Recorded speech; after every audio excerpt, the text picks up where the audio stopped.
All right, what's going on, everybody? It's Austin Holloman here in Sri Lanka, and no, I am not in India. That was a joke that I made saying that welcome to India because Sri Lankans and Indians are not the same, but they're very, very, very similar. And I figured that if I got scammed in Sri Lanka, that India might not be that much better, and India was up next on our list. By the way, for all the Americans that are watching, India is nowhere near uh, Iran, nor is Sri Lanka. I seen somebody left a comment in one of my videos, uh, and they said that, oh, I need to ask somebody in Kenya or in Africa in general what's going on with Iran when Africa is nowhere near Iran. So give me one more second. We gotta go on an intermission for just a second. Hold on. I got an emergency.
All right, thank you guys for waiting. I'm very sorry about the wait that we just had. I had an emergency I had to call, I had to pick up. So, as I said before, to all the Americans that are watching, Kenya is nowhere near Africa. I mean, not Africa. Iran. If you wanted to fly to Iran directly from Kenya, it would take you every bit of anywhere from 6 to 7 hours. So, asking someone what's going on in the Middle East and thinking that their information is more valid because they're in Africa doesn't make sense. So, if you guys don't remember, in 2024, we did these style of interviews where we talked about uh, trending political topics that could affect people that are living abroad. We did panels of interviews and we invited people and they came and spoke. And we had one of our consistent guests, not Fit Fearless. We had Fearless, which was one of our consistent guests. And you guys seemed to give him a lot of slack for his political points last time. So I made sure I brought him back this time. Um, you guys gave me a lot of slack from my political viewpoints as well, because I said, thank God that Donald Trump is doing something like this. And there's a number of people in the comments that just the amount of energy that they have to send all these capitalized. I mean, they're writing messages so long I didn't even read all of it. I read the first and last sentence.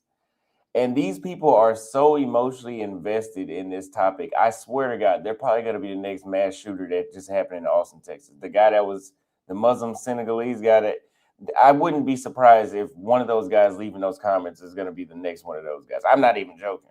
Because like the amount of investment they had, I'm like, either this dude is Iranian or he's a Muslim. Something isn't right for you to have that much energy.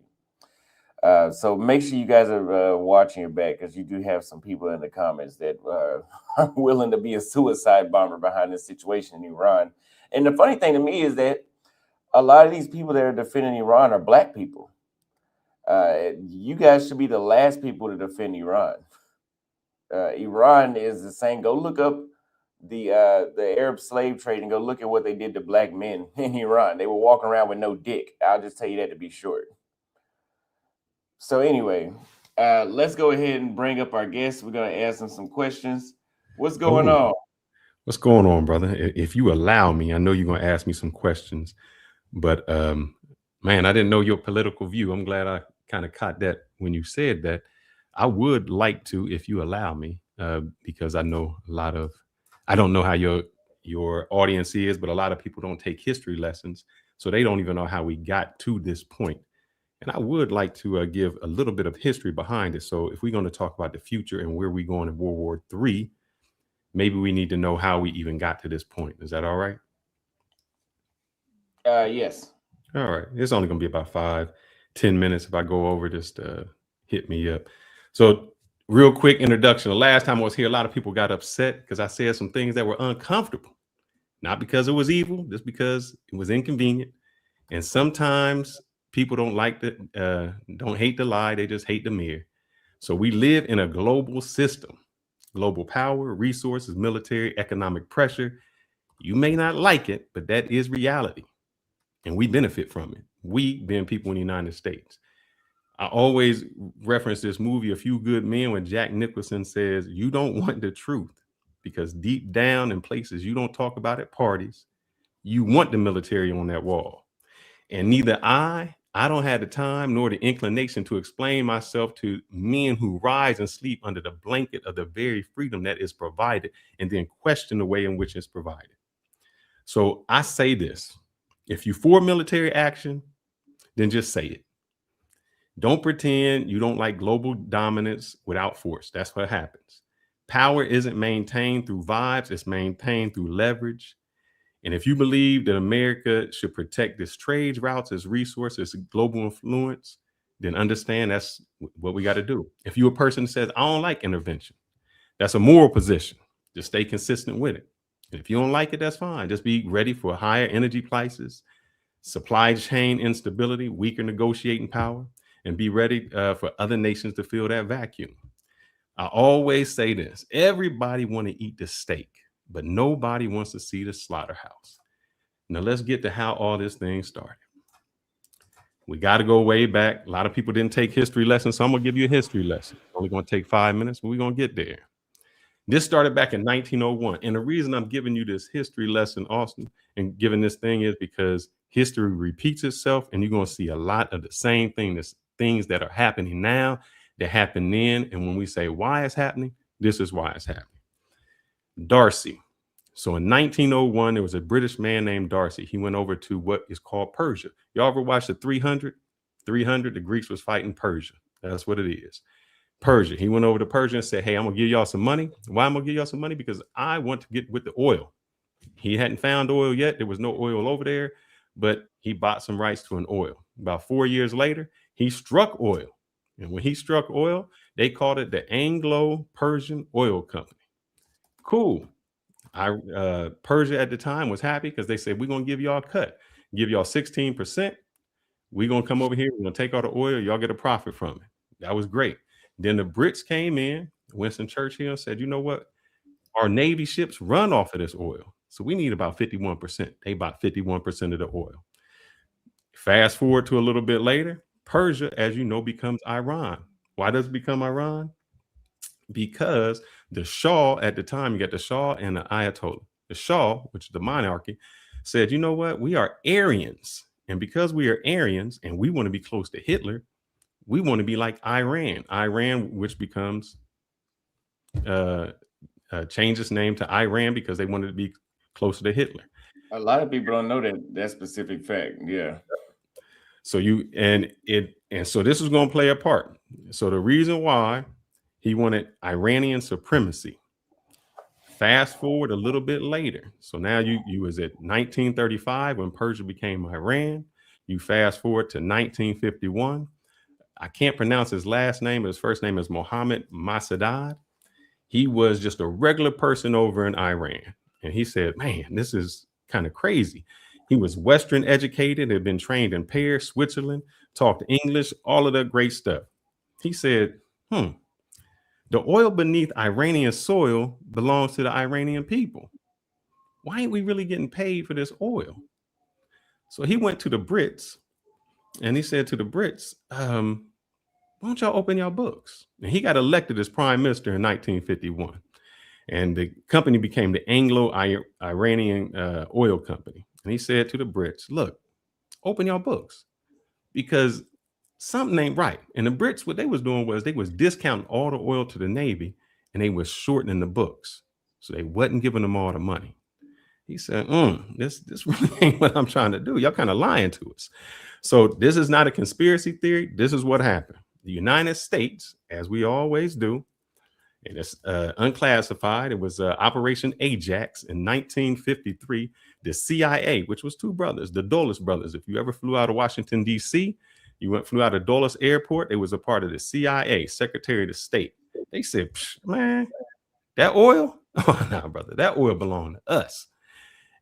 We said we want it. So the CIA and MI6, they negotiated a coup. They paid the people, the mobs, the propaganda. They bribed military officials to destabilize the government, which is what we always do. They destabilized the government and they got Mossad removed. So and then they got the Shah instated. So this guy, Mohammed, was officially elected. Now just remember that he was elected.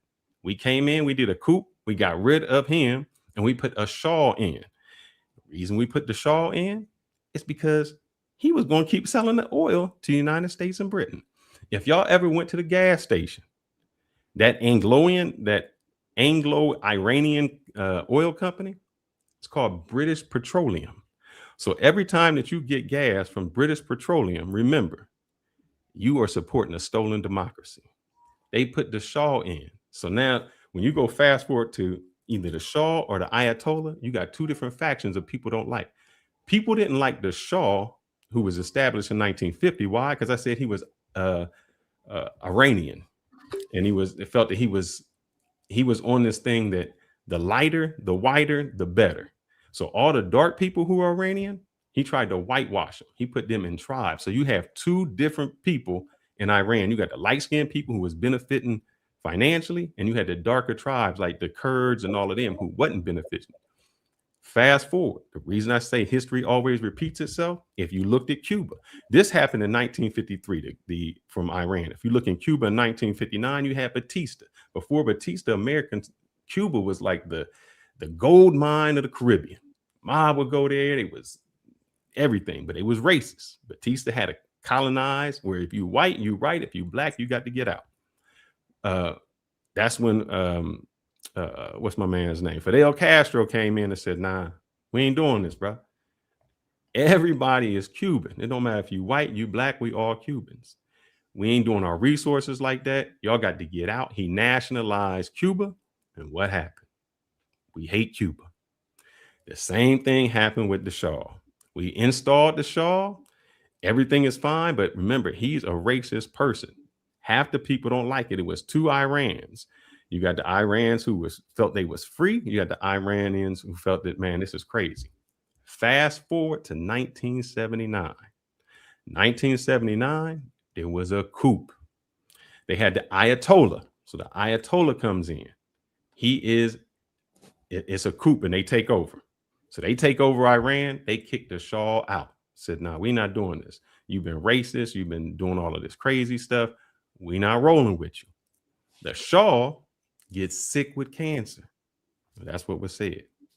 He goes to the United States to get treatment. When he goes to the United States, the people in Iran say, hold up, we seen this picture before, bro. Last time dude went to talk to the United States, it was a coup. So they got all the hostages in the embassy. I think they got 52 or something hostages, and they kept them for like 400 and something days because they said, this is our leverage. We do not want the United States to come in and do another coup. We have elected somebody. So the problem has always been the Shah was trying to build democracy, and he was trying to build with the Western family. The Ayatollah said, we don't deal with that. And this is where when they say death to America, this is where it all comes to, because we, America, installed a puppet government, which was the Shah, to benefit us. And we always do it to benefit us. That's why we mad at Cuba when Batista got out, because a government that didn't go with us was installed, which was Fidel Castro. When it came to Iran, it was the same exact thing. So, like I said, before this, Israel and Iran was cool. It was like, oh, they was partners. After this, because we didn't give them they took their own oil and nationalized their own oil. We wasn't happy with it. Now, some of this will be my opinion. So, like, I need you to understand that the Israeli government was hard under the Ayatollah, and it was hard under the Shah. It just mattered what part you was on. If you was lighter, you like the Shah. If you was part of the Kurds, you like the Ayatollah. Fast forward to how all of these groups started happening. You had the PLO. So if you had Yasser Arafat was he was a freedom fighter for Palestine. He was in Lebanon. Israel invaded Lebanon to get rid of Yasser Arafat. Anytime you take somebody out, people feel the vacuum. Those people we call terrorists. If you were Indian, you say, man, I'm just protecting my right. A Native American. If you an American, you say the Indians are savage. If you are over in like Afghanistan, you say they're terrorists. If they just say they freedom fighters. So I say that to say with Palestine or with Lebanon, that's how you got Hezbollah. Hezbollah was created. Anytime you have a vacuum, that's all that's going to happen. You don't create terrorists. In Afghanistan, we had the Mujahideen. What is it? Yeah, Mujahideen. So we always do proxy wars. We give them weapons to fight the Soviets because we didn't like the Soviets in Afghanistan. Those same people that we gave weapons to, they became the Taliban, which is crazy. In Iraq, we was with Saddam Hussein because Iraq was fighting Iran and we didn't like Iran. Then all of a sudden, when it's no good to us, we get rid of them. If you remember the hypocrisy of what we do, You may be too young, but when Reagan was president, now remember, we don't like Iran, but if you ever remember the Iran Contra, we sold arms to Iran, people we don't like, so that we could fight the Nicaraguan Contra. So never think that money and resources are never part of it. We always do proxy wars. When everybody says, "Oh, we not fighting and they not fighting," or Hezbollah's bad, yeah. Iran uses Hezbollah, so they don't want to fight on their place. We do the same thing every single time. Afghanistan, Ukraine, we fighting a proxy war with them. Just so we don't have to fight it. We pay other people to fight our war. We've always done it. It always happens. So when we try to blame Iran for doing what we do, it becomes the same thing. Mm-hmm. One other thing, when we fast forward a little bit further, that I want to show you, that's kind of crazy. When we go to today, if you remember, we had a deal where all seven, I think it is 7 countries, Russia, China, we all agreed that Iran wouldn't get nuclear weapons. They agreed to it. I think that was in 2015 or 16. And as soon as Trump got in, he said, "Nah, we ain't doing that." The reason I want you to understand how history works is this. If I'm Iran, I look back and I say, all right, let me think about this.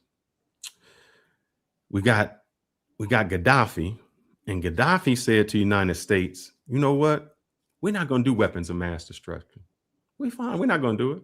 We give them up. What happened to Gaddafi as soon as he gave them up? They killed him. When Saddam Hussein said, "We don't have weapons of mass destruction, bro. We're not fighting nobody," they came in, raided him, and he dead. North Korea says, "We got weapons of mass destruction. We got a nuclear war bomb, and we're going to do what the hell we want." We negotiate with them. So Iran, we telling Iran, give up your nuclear aspect. And they say, "Well, brother, we already seen what you done did to Gaddafi. We seen what you did to Saddam Hussein, and we see what you don't do to North Korea. We're not giving it up." So when we get to today, the negotiation is you got to give it up. And they saying, "No, we don't want to give it up, man." So if you're talking about today and how things happen, Iran is just going all out full. We say we're going to negotiate and we don't negotiate. Every time there's been a ceasefire, Israel has went against that ceasefire 1,600 times. They destroy their people. There has never been a part that Iran has been on the offense. My question when we get to today is, what next? What does day 2 look like? In our opinion, United States, we said we cut off the head of the snake. We don't learn anything from history. We did that to the cartel in Mexico. We said, "Man, we're going to cut the Sinaloa cartel. We're going to kill the head dude." Whenever you create a vacuum, sometimes 10 heads grow back, and they grow back more dangerous. In Iran, there is no power structure. And the next person who may take it over may say, "I'm going full strength," because you already showed us what y'all do when y'all negotiate in peace. What does this mean for somebody like you? Iran is going to blow up. Man, what is that strait called? It's all where the oil goes through. Yep. They got a stranglehold on it. So all the commerce and things that go through there, it seems like it's hard, but all they got to do is blow up one ship, or even threaten to blow up one ship, or just put a bomb out there, and they can stop all commerce. Why? Because the man with a gun and one bullet can hold back 100 people, because nobody wants to be that one person that comes through and gets shot. I think, and I think that's part of the reason why it's kind of an echo. Let me see. I think that's part of the reason why Trump wants to, one of the reasons he wanted to get a hold of Iran and do regime change was because he wanted a similar leader that was friendly like the one before, because they have too much control with that Strait of Hormuz to, affect the economy globally if they wanted to. But I know in 2025 that we bombed their nuclear facilities. And I believe it was 2019 that I forgot who it was that Donald Trump had assassinated there, but that happened as well. for those people that seen those things happen, what is different? What exactly? And you kind of touched on this a little bit, but can you tell me more about what is different about this situation versus those back then? You took out the head of their organization. Yeah. So now you have Mm-hmm. a power vacuum. Whenever you have Mm-hmm. a power vacuum, everybody fights for it. Mm-hmm. There's people in Iran saying, yeah, I want this and I want that. It's tribes. So none of those tribes are going to get together. And then whoever may come in is not going to trust America. Now what you have is Iran saying, look, Dubai, y'all, y'all letting the airspace come through. We getting y'all too. We shooting everybody down who wasn't with us. The worst kind of animal, I don't care if it's an animal that is passive. The worst kind of animal is when you back it up and put it in the corner. When it Mm-hmm. doesn't feel that it has any other options, it's going to fight like hell to get out.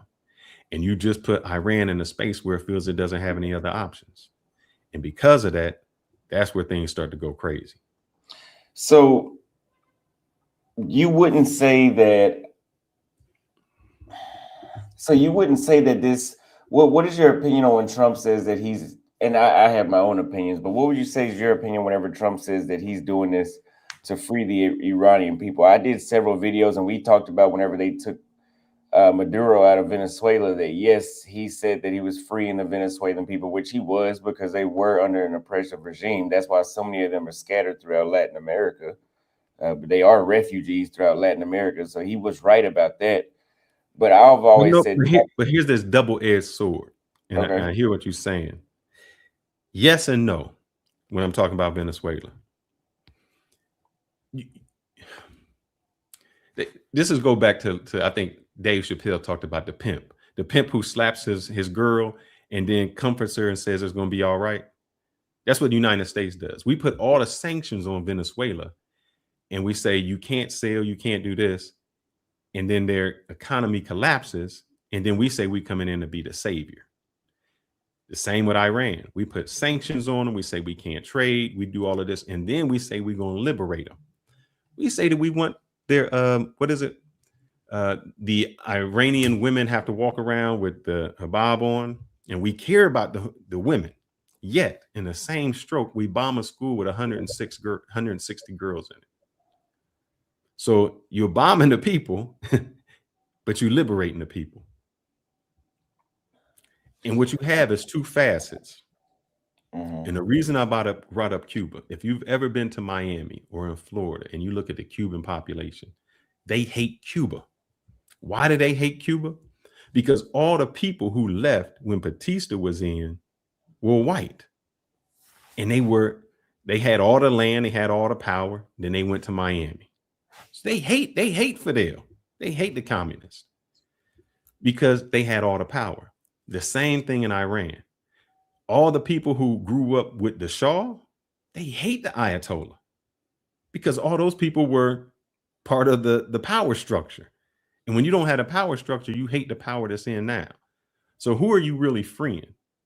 Are you freeing the people who love the Shah, who were economically good because they were part of that tradition? They were the Persians, the Iranians. Or are you freeing the Ayatollahs who said we got structure? So you got two different facets in there. I mean, so yeah, I mean, but what I'm saying is like Venezuela, the main thing I always say was about the oil. Oh yes, but there's a similar argument that could be made with Iran, but both stand true as you said before. Like the people did need to be liberated, but they also need to have a friendly regime so that way they gain more leverage over China and Russia, and they need to have more control over the Strait of Hormuz. Just like how we keep the Suez and the Panama Canal under our influence, because if not, that could. I mean, it's kind of obvious if the adversaries get control over that, it just puts us in a bad position. But if I go back and I'll say this, even though I agree with you, Mm-hmm. you want to control, You want people in America, you want them $2 gas prices, you want those resources, because places like that, Africa, they have the resources, but we get it out we let them get it out the ground, and then we tell them how they can use it. If you want those gas prices low, that's what we're going to do. And if you want to believe Trump, though, when he says no new war, it's not our business. It's not our business what they do. Mm-hmm. If I was a country like Iran, or if I was a country like Venezuela, Iran, any other country that didn't have nuclear weapons, the first thing I do is get a nuclear weapon. That'd be the first thing I do. We didn't make the world safer by attacking them, because what other countries look at and say, the only way we can protect ourselves is through nuclear weapons. Now, what the United States says is, this is in our best interest. And if we topple that regime, we are hoping that the people rise up. But the people ain't rose up in all this time, because only 20% of the Iran is Muslim. So that means 80% isn't, and they have not risen up now. It's not going to happen. The people in the urban areas, those are the Persians in the areas, Aryans. The people in the fincas and the farm, those are the Kurds. Those are with Ayatollah. The other ones are with the Shah. So it's divided automatically. So who's going to rise up? What's going to be their thing to do? Let me read a couple of these super chats. Rasa Ra 2000 says, "Hey Austin, I love your content as a Marine Corps veteran. I am not for this war, but I wish all of our troops the best. Thank you very much for the super chat." He also follows back and says, "Your guest is spitting facts." Yeah, he's very knowledgeable on the history of Iran and this entire situation, which is very important. It's very important to know history to better understand things and why they happen. Then we have African Native with a 10 Canadian dollars super chat. Thank you for the super chat. Also, if you guys are enjoying the show, make sure you hit the Cash App at $ Austin Holloman, or send a super chat of at least $5 or more for me to read your question. I also have another guest I want to bring on as well, and we're going to continue with another question here. Let me see. There's some background noise. So now that we already know that the United States and Israel did a joint operation, as you said, they were bombing Iran. They even bombed some school children, which were just, I don't want to be insensitive, but casualties of war. It's just part of what comes with war, unfortunately. And this is why wars aren't fought at this rate as often as they used to be, because, I mean, as you can see throughout Vietnam and even Desert Storm, like, it's just innocent people get caught in the crossfire all the time. And so now the supreme leader, Khomeini, that was there, is now dead. They tried to put a new runner-up supreme leader, and they said hours later his spot was bombed too. He's dead. So I think essentially it seems like anybody that tries to come up and tries to replace is going to die. And they're basically forcing a democracy on them, because it's at this point they're going to get what they want completely. So here's the thing: we've tried to force the democracy on everybody. That's how you got Hezbollah. That happened over there. Every place that we said we're going to force democracy and we're going to put these certain people in, it always comes down to somebody else comes into the vacuum and creates even worse conflict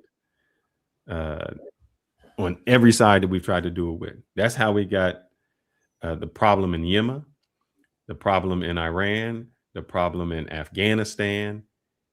A vacuum of power always leads to somebody who says, I'm willing to do what the other person isn't willing to do.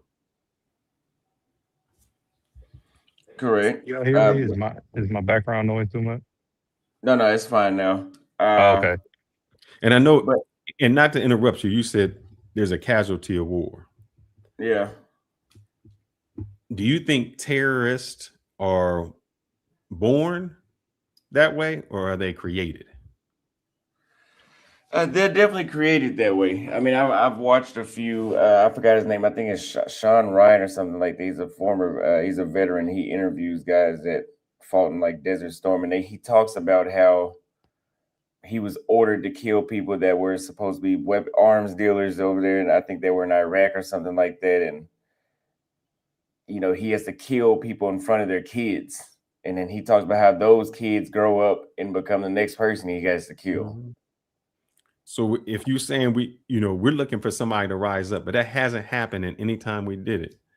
Gaza, you got Hamas. Lebanon, you got Hezbollah. The West Bank, you got the Palestinian Authority. In Yemen, you got the Houthis. In Syria, you got somebody. In Lebanon, you got somebody. We haven't learned that we think by cutting off the head, it cuts it off. We just create more freedom fighters that say, I'm not going to allow this to happen. That's not why they were attacked, though. Why? I think we're missing the point. That's not why Iran was attacked. Why was Iran attacked? Iran was attacked because of the nuclear weapons and the other weaponry that they were making. My name's Jared. I was in the Navy. I was the aviation ordnance, which meant I built bombs, I built missiles, I built all those things. That is secret clearance, so I'm privy to weaponry. What they were doing was creating. Since 1992, Netanyahu has said that Iran is weeks or months away from having a nuclear weapon. That's 1992. So 1992, 2002, 2020. It's been 25 years. He's been saying that they're weeks away from a nuclear weapon. He said, well, if you see the video that they made recently, he said the same thing about Saddam Hussein. If you see the video that they made recently, they made an aircraft carrier that had other things that would position them in order to get the missiles and the weaponry that they needed to reach the United States, right? Incorrect. Okay, so you didn't see that video? Incorrect. They don't have. You didn't see that video? They don't have the ability. Also, I wanted to go to another point that you were making too about the girls that were bombed supposedly. So are we gonna take the word of Iran, the people who killed thousands and thousands of their own people? Are we going to take their word saying that we bombed girls? Do you think it was us or do you think it was them? Do we take the word of Israel when they bombed thousands and thousands of people? That's not my point. Do we take the word of the United States? Hold up. My point is, do we take the word of the United States when we bombed thousands and thousands of people? Do you think Venezuela was about a drug lord? My point is, this is what the United States said, that we went to Venezuela because of drugs. Do you take that? Is that true? Can we go back to the bombing of the girls? Wait, first, I want you to answer that, because if you were saying that if we got to take the word of the United States or the word of Israel, that's not what I said.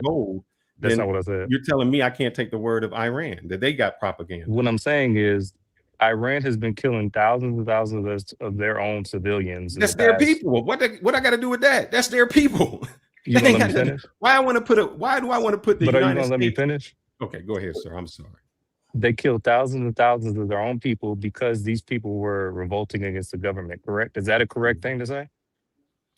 I don't care. That's their people. Their people need to rise up. That has nothing to do with me. I don't want to put my son, my daughter, my uncle, my aunt in harm's way because of somebody else killing their own people. So my point is, the point that people are saying in mainstream media that the U.S. bombed these little girls in the school, are we going to take that point from the Iranian government or the Iranian, the way that they get their media out, which is heavily government, right? Like the government runs the media there, right? So are we going to take that reporting, or are we going to actually think about it logically and see that they killed 30,000 people who were protesting against their government, like 2 weeks ago? Sir, whose word do you want me to take? Do you want me to take Israel's word when they won't let any media inside of their country? Do you want me to take Israel's word when they are bombing people? Do you want me to take the United States word when we say that we went over to Venezuela because of a drug lord? Whose word do you want me to take? Because you can't, because the media is controlled so much by Israel. You want me to take their word? I guess he got a honey he got to talk to. Go ahead, brother. I ain't mad at you. No, I'm listening. But what I'm saying is, you can't take the word of these people who are just saying that they bombed. Whose word do you want me to take? You want to take the I word of mean, the United States? Do you want to take the word of I think you're Israel? missing the point. So I guess my only No, I'm point not missing the was, point. Hold up. You never answered the question. So I'll ask you the question. Was mhm. Venezuela about a drug lord? Should we go back to Iran? And Oh, we can God talk about damn, man. Come Venezuela, on, but bro. I want to stick Because, on no, Iran because for a here's what you second. did. What you tried to do is you tried to nullogate the word of Iran. And by doing so, you're Absolutely, they're saying that terrorists. Israel and the They're United States terrorists. word is up here. They're a Hold terrorist up. country. You tried to nullogate. They're a country Are the ran by Native terrorists, Americans, are the Native were ran by Americans terrorists. terrorists? So Iran wasn't ran by terrorists? If I came into your country and I did a coup and I destroyed the person that you elected and I took them out because I could get the oil and those people fight back, how are they terrorists? That's not, I think Is this is the what you're doing. Taliban This is what you're terrorists? doing. And this is what people like you and Dr. Umar, no offense to you, I Not don't that. know you. No I don't think, no, disrespect to to me, you. they're not This is terrorists. what people They're do. not This is what terrorists. people do. Okay, I just want the audience to listen to this. Okay. We're having a conversation, right? This is what people do. They say these big words. They have all of this history. They throw all this history out. And then Iran is not they terrorist. negate I answered your logic. question. They I negate believe logic. them. I believe The them. logic is these people were building a weapon that was going to make it to the United States. That's They've been building a irrefutable. weapon The since logic 1992. is they were getting ready to have They've been nuclear getting ready since weapons. 1992. They were getting very close. They've been Okay, getting close since 1992. That's what we've my been point telling them. is, okay, my point is, if you allow me to say this, my point is, I don't care if they got bombed. They deserved it. You know why I Because care? they were killing thousands of thousands of their own people. The person What that they the that fuck got does that have killed. to do with us? Okay. They killed thousands of people in Rwanda. They killed thousands of people But what in I'm saying Venezuela. is They killed thousands of people all over. they What does that killed have to all do of with these people, us? right? They killed all of these people, right? They were And making these weapons, right? and They were making these weapons, right? and So if they got bombed, then what? Like, why does it matter? Why are you what? angry that they got bombed? I'm angry because Americans died over there for them people to get bombed. I didn't want to be over there. None of them. I didn't want to spend no weapons. I didn't want to spend no time. I didn't want to spend no blood, no savage. I didn't want to spend my tax money to go over there and bomb some people who never did nothing to me. Just like Muhammad Ali said, they ain't never called me no Negro. What am I bombing them for? I'm sure the Italians said the same thing about the Germans, right? I don't care what they doing over there. I'm not in the Middle East. But what I'm saying, I'm asking you a question about the German war. Why do you keep asking me a question, but you never answer my question? What was the question, sir? My question is, all right, let's go with the first one. You believe that drugs were about Venezuela? I believe that Venezuela, they took over Venezuela because they could. And they took over Venezuela because they were bringing drugs into the United States of America. Is it right? I'm not arguing if it's right or wrong. I'm telling you why they did it. Hold up. You in the Navy, right? I was in the Navy. Now I'm a board certified behavior analyst. I have a PhD in psychology. Let me tell you my credentials so that way we understand who each other are. This will tell me your credentials. No, but you just called out my credentials. I'm not in the Navy. You were. It doesn't matter. You were. Okay.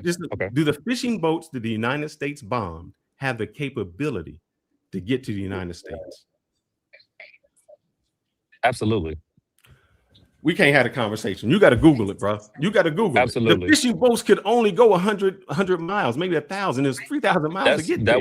That wasn't why they were going to a location. Then that location was going to bring it to another location. Then that location was going to bring it to the United States of America or Colombia or wherever it was. Out of 75% of the Coast Guard who stops those boats found no drugs. Found no drugs.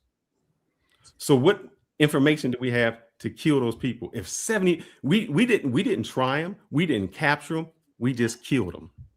Let me intervene really quick. We got a super chat from Andre. He says, "You are good. Just don't go to the Middle East. Avoid any layovers in that area." Also, thank you for the super chat.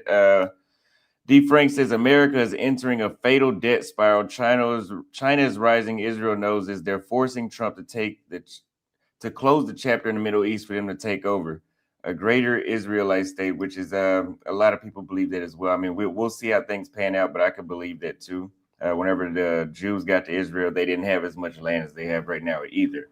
But so right now, I see you guys kind of went off into Venezuela to compare.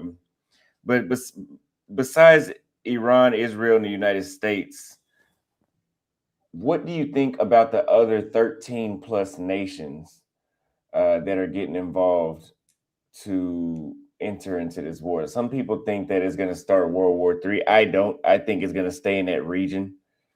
I think China and Russia have pretty much abandoned Iran. Their threats have been kind of empty. I mean, maybe time will tell. But I mean, what do you guys think? It'll be over in a month. That's what I think. Yeah. That's what they said about Afghanistan. That's what they said about Iraq. I mean, it'll be over in a month. And you said it, bro. It'll be over in a month. Do you still believe there was weapons of mass destruction? I have a medal from Iraq. That was the most. So did you went over there and fought and you found the weapons of mass destruction? I didn't go to fight. I was at the coast. I was on the coast on the ship. I didn't go to fight. The weapons of mass destruction. You found them. I mean, that's what we went there. You found them, right? Is that why we went there? That's what we were told. We went there. That's why the Joint Chiefs of Staff went there. That they built. You know why we went there? We went there because we were angry that they did 9/11. That's why we went there. Really. Fuck, man. Saudi Arabia. Nobody from Iraq or Afghanistan was on the. Is this where you getting your information from, brother? Please tell me any person. Weapons of mass destruction, but what caused it? What I'm saying is 9/11. You said we went there because of 9/11. There was nobody from Iraq that had anything to do with 9/11. The people that were on there were actually Saudis. That's true. That is true. But what I'm saying is what caused us to cause the war in the general. Why don't we go to Iraq? I can understand you said we went to Afghanistan. Afghanistan is where the Taliban was, and that was where Osama bin Laden was at. Why we go to Iraq? What I'm saying is what caused us to initially even get into the conflict was 9/11. And then we started to get more, not we, but America in general started to make up more shit. That was the initial thing that they said that, okay, we're going to go over there and we're going to have a war against terrorism. You don't remember that? Who was Iraq terrorist against? They weren't terrorizing anybody.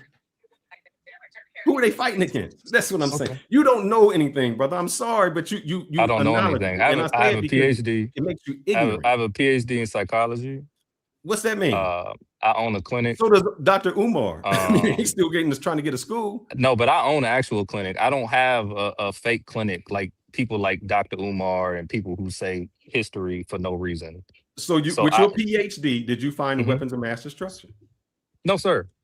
I don't know why you personally attacking me. I'm just telling you my opinion. You said that's why we went over there. So if but you emotional, what you emotional for? We grown men. Why you getting emotional? I can't get hyped.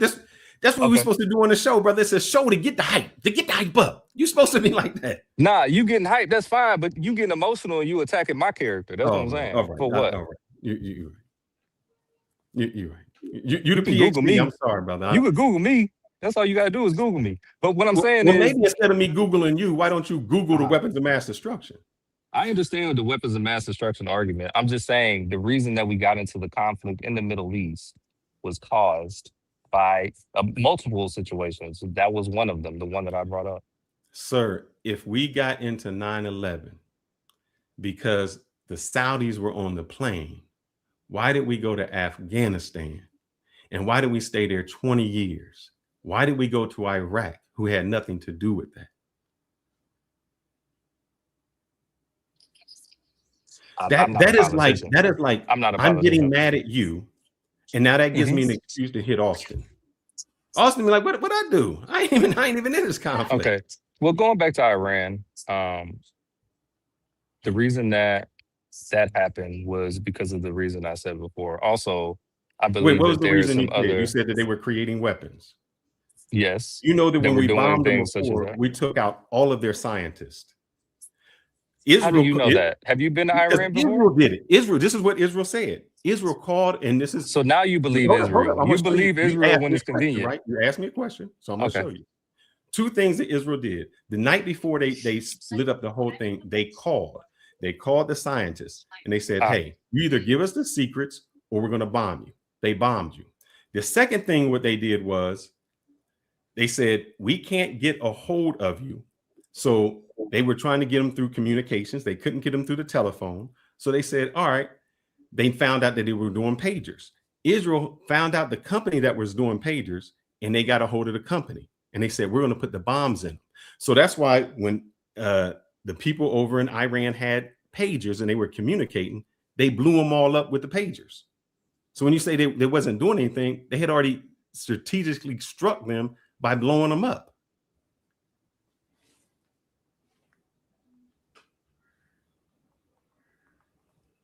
Okay, so do you believe Israel or do you not believe Israel?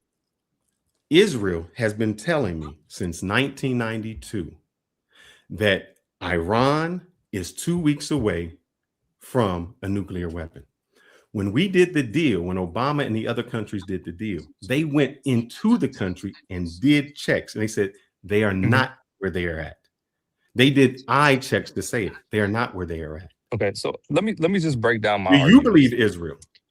No, let me just break down my argument, right? Do you believe Israel? My argument is, let me just break down my argument. Okay, My argument is these people, this repressive regime has been killing their people for a long period of time. And They've killed thousands. Why do you keep interrupting me? Why do you keep interrupting me? I don't understand. because that makes no sense. I don't care what other people are doing in their country. Can you just respect when I'm talking? I never interrupted you. I never You're right. talked You're right. over I you. apologize. It's disrespectful. So my point is they were doing these repressive things in their regime, right? They were killing thousands of people. They were threatening the United States and allies. They were talking about how they're going to send weapons over to America. And then they get bombed. They get bombed first with like you mentioned before, with the location where they supposedly had the nuclear weapons. Then they got bombed again and they killed the supreme leader right now. My point is, the reason that they got bombed this second time is you or I can speculate as much as we want, but at the end of the day, neither one of us really knows. But what I'm saying is, I do not feel sorry for a man who killed thousands and thousands, possibly millions of people being killed by the United States government or Israel, whoever he was killed by. I'm not red or blue. I'm not Democrat or Republican. I'm Green Party. I'm by my money. So I don't really care about like the Democrat narrative or the Republican narrative. I'm just saying, logically speaking, that's what happened, in my opinion. Now, like I said, you probably know more than me about this topic as far as the history and things. I'm just saying, from a logical standpoint and common sense wise, why it happened, the reason that it happened, and I don't feel sorry for the man who used to lead Iran for getting killed because he was a repressive tyrant. So let me go with your logic. When are we going to go and nuke North Korea? We should. I mean, not we should. It doesn't. So with North Korea, if they start threatening us, if they start pointing missiles at it, like what they were doing about 4 years ago, I believe if someone else was in office, then that possibly would have escalated the way that this was escalating. So when are we going to go?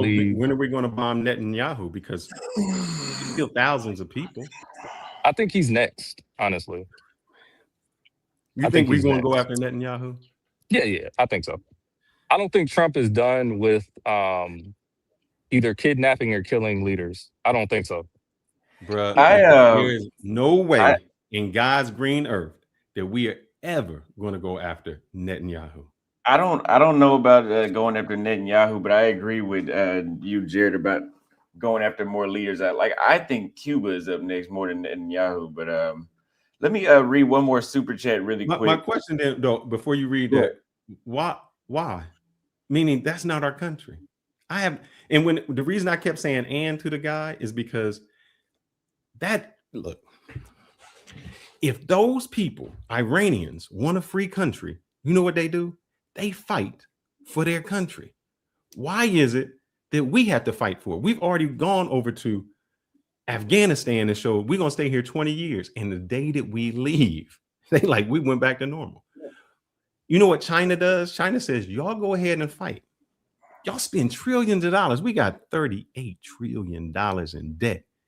And China says, y'all go ahead and keep fighting all them wars. we're going to spend our money wisely.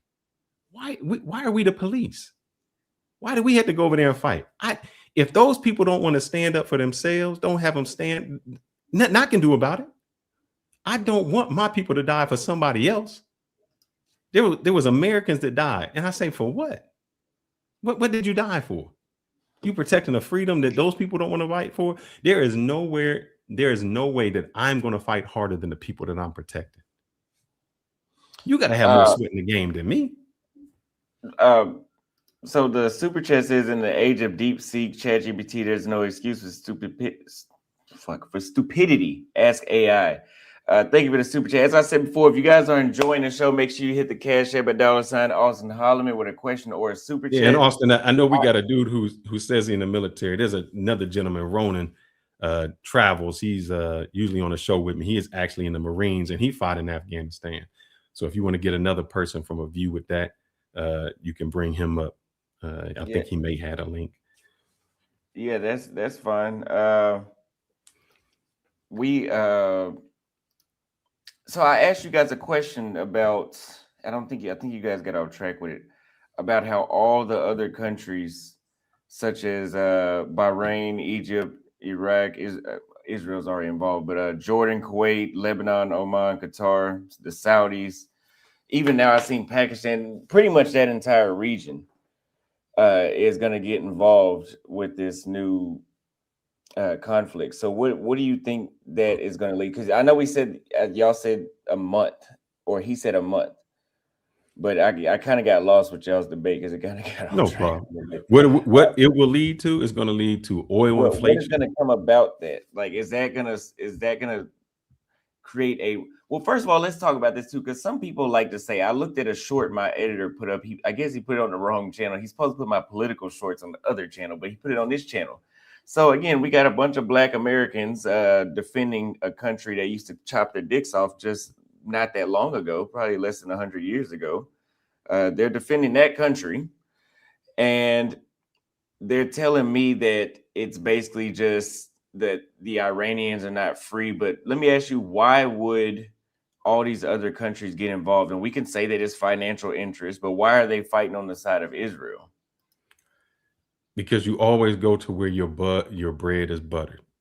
Okay. Example, and I tell people this: you out of town and somebody fighting me, and I'm with a whole bunch of friends. If my friends don't jump in, I'm going after them next. So that's what America says. We put rules and stipulations up to say, if you are not going to help us out, we just think, and maybe this gentleman doesn't know, we are really not friends with anybody. United States is the worst kind of friend to be with. Example, we have bases that we use all over. And so because of that, we tell those people, you either with us, even if those countries don't agree with us. Britain does not agree with anything we're doing, but they know they have to back us because we are the big dogs. So those countries like Dubai, all those countries you mentioned, they feel that, I'm going to go with the most powerful person on the team, whether it's right or whether it's wrong. Do you believe everything you're saying? I'm just wondering. You believe that actually? We was friends with Iran bombed Dubai Qatar? for no reason. Friends with Qatar, and we bombed Qatar. Iran just bombed all of these people that you just mentioned. What are you talking about? Prior to that, hold up. Let's go back. You don't know history. Prior to that, I don't know history. Prior to that, Qatar, I'm sure it was Qatar was a place that they would negotiate. So they went to negotiate in Qatar. And you know what happened when they was negotiating during the negotiation? Israel bombed them and killed the leader. He asked about why these people are with us with Iran. These people are with us with Iran because Iran bombed them. No, Iran, because you saying all of these words, but it's very, very simple. You saying Iran, all these words real Iran slow. bombed them because those people were allowing it's very simple. to use their airspace. So if you're allowing someone to use their airspace, you're with them. Do you believe this? Is that something you believe? Do you know how the countries are set up? How does I'm just asking, like, how do you believe this? Like, you watching CNN too much. Okay, they bombed. So is it equal as far as people flying over your country is that equal to you bombing their apartment buildings? Is that what you're Because you're saying? giving them your airspace. Other countries say you can't use our. I tell you what, if they wanted to fly over Russia, they wouldn't happen. If they wanted to fly over China, it wouldn't happen because China would say you can't use our airspace because we don't condone this. So if you are I allowing those to agree. use I your agree with the airspace, premise of your argument. What I'm so if they are saying is allowing them to they use don't your air, equal. They don't equal. they You don't equal. bombing my friend is stationed in Bahrain, and they bombed the apartment building next to her. That's not equal to you allowing someone to use your airspace. That's not equal. That's what I'm If I, saying. why isn't it equal? I agree that it's wrong, but it's not equal. You're killing innocent people for what reason? Who's innocent? Hold up. So it's hold up. Am I supposed to believe you? I don't know. Am I supposed to believe you? Because who told you that news? If I tell you 100, Uh, and this is what happens. If I tell you 160 girls died in a bombing, you say that that's incorrect. But you tell me that somebody bombed over there, and that is correct. So what news am I supposed to believe?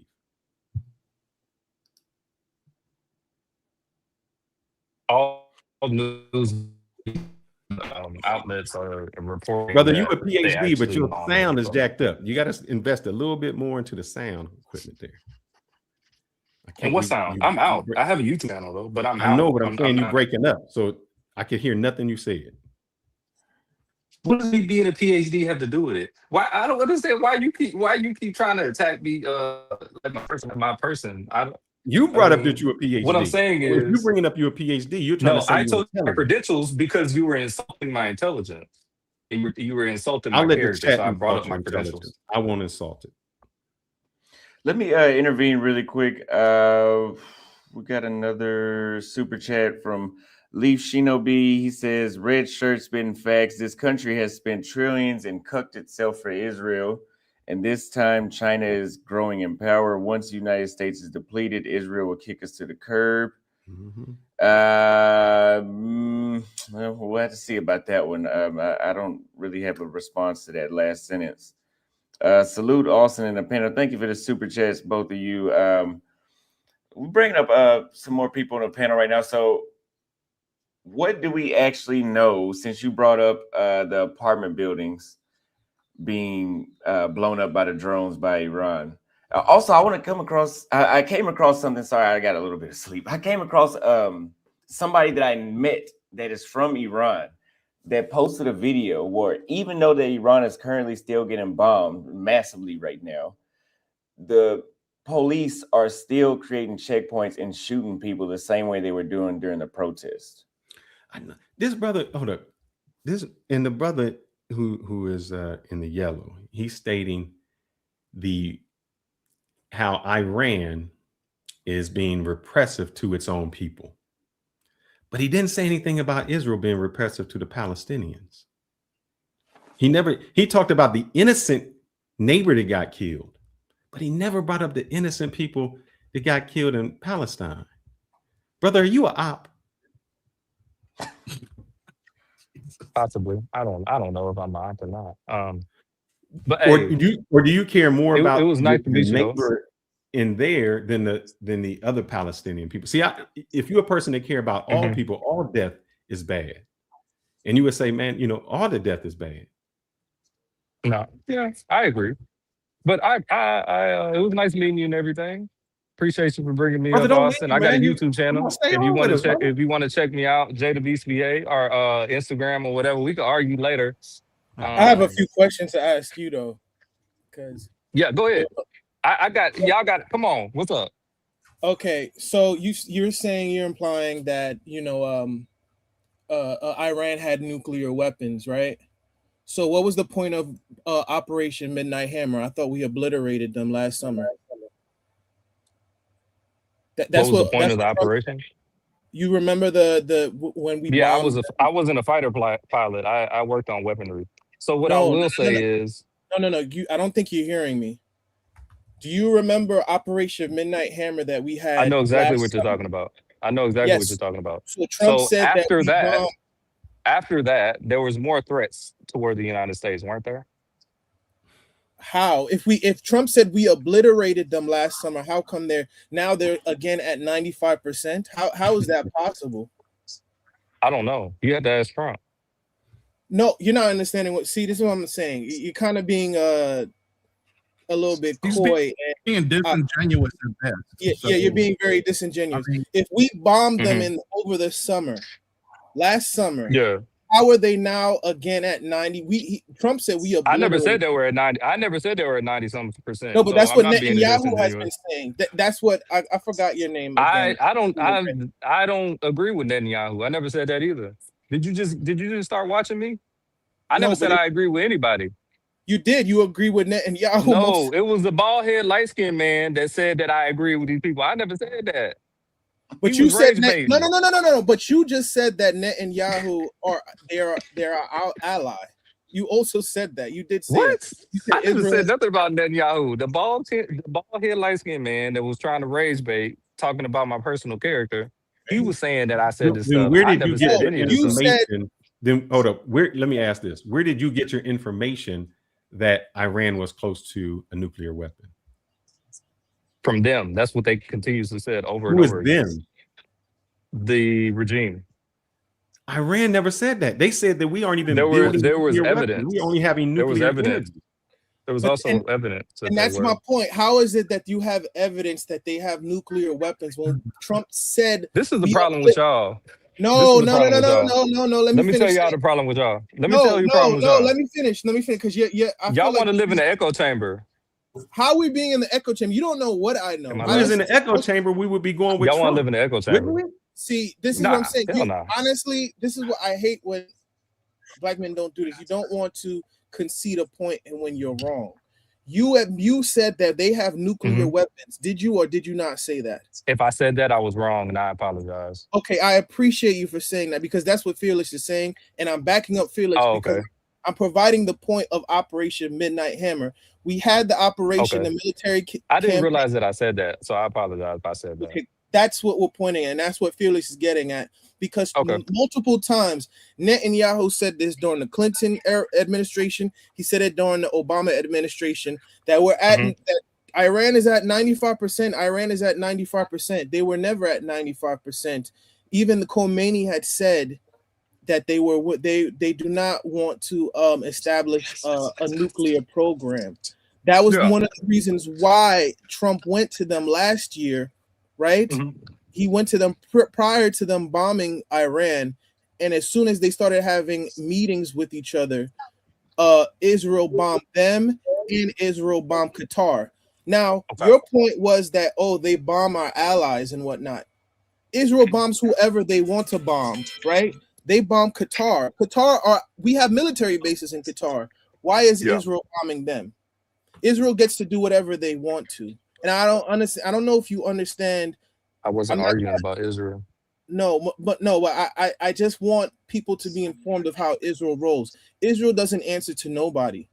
We answer to them, to be honest with you, because they stole our. I don't know if you know Ghislaine Maxwell, who's with Epstein. Her father, along with this other guy, he just got out of jail. He served 30 years, and as what's soon as his he name? got off the Pollard? plane, Jonathan Pollard, right? Yeah, he went to jail for stealing our nuclear secrets and then selling them to. He sold our Navy secrets to the Soviet Union, if I'm not mistaken. I think it was him or Maxwell, right? They sold it to Israel. Yeah, to Israel. One of them sold out our secrets to the Soviet. Yeah, we still mess with them. So that goes to show you what Israel is to us. We are their puppets, right?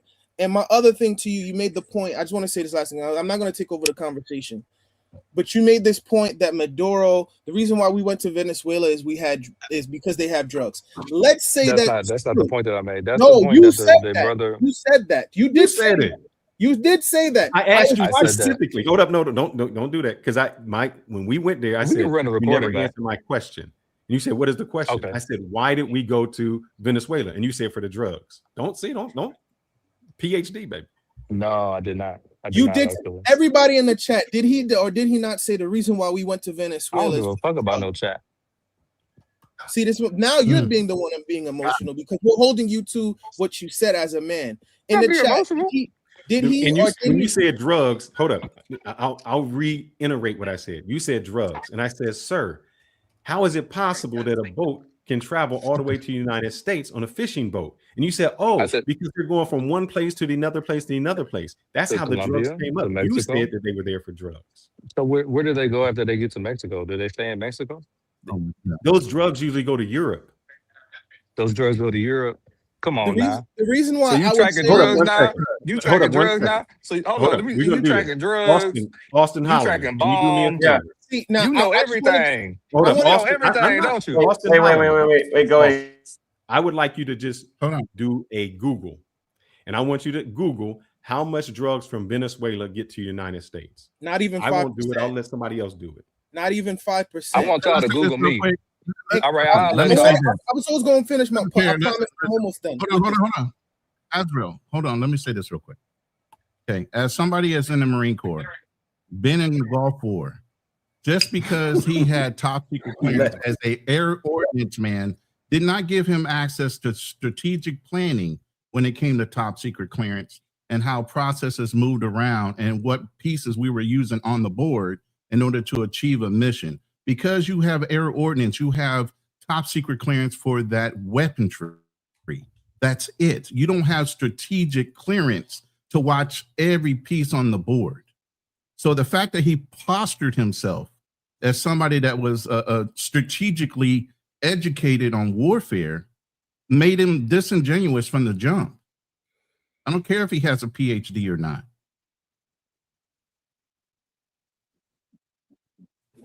Hey, Fearless, can you ask me that question about Venezuela and I can give you the correct answer? Yes.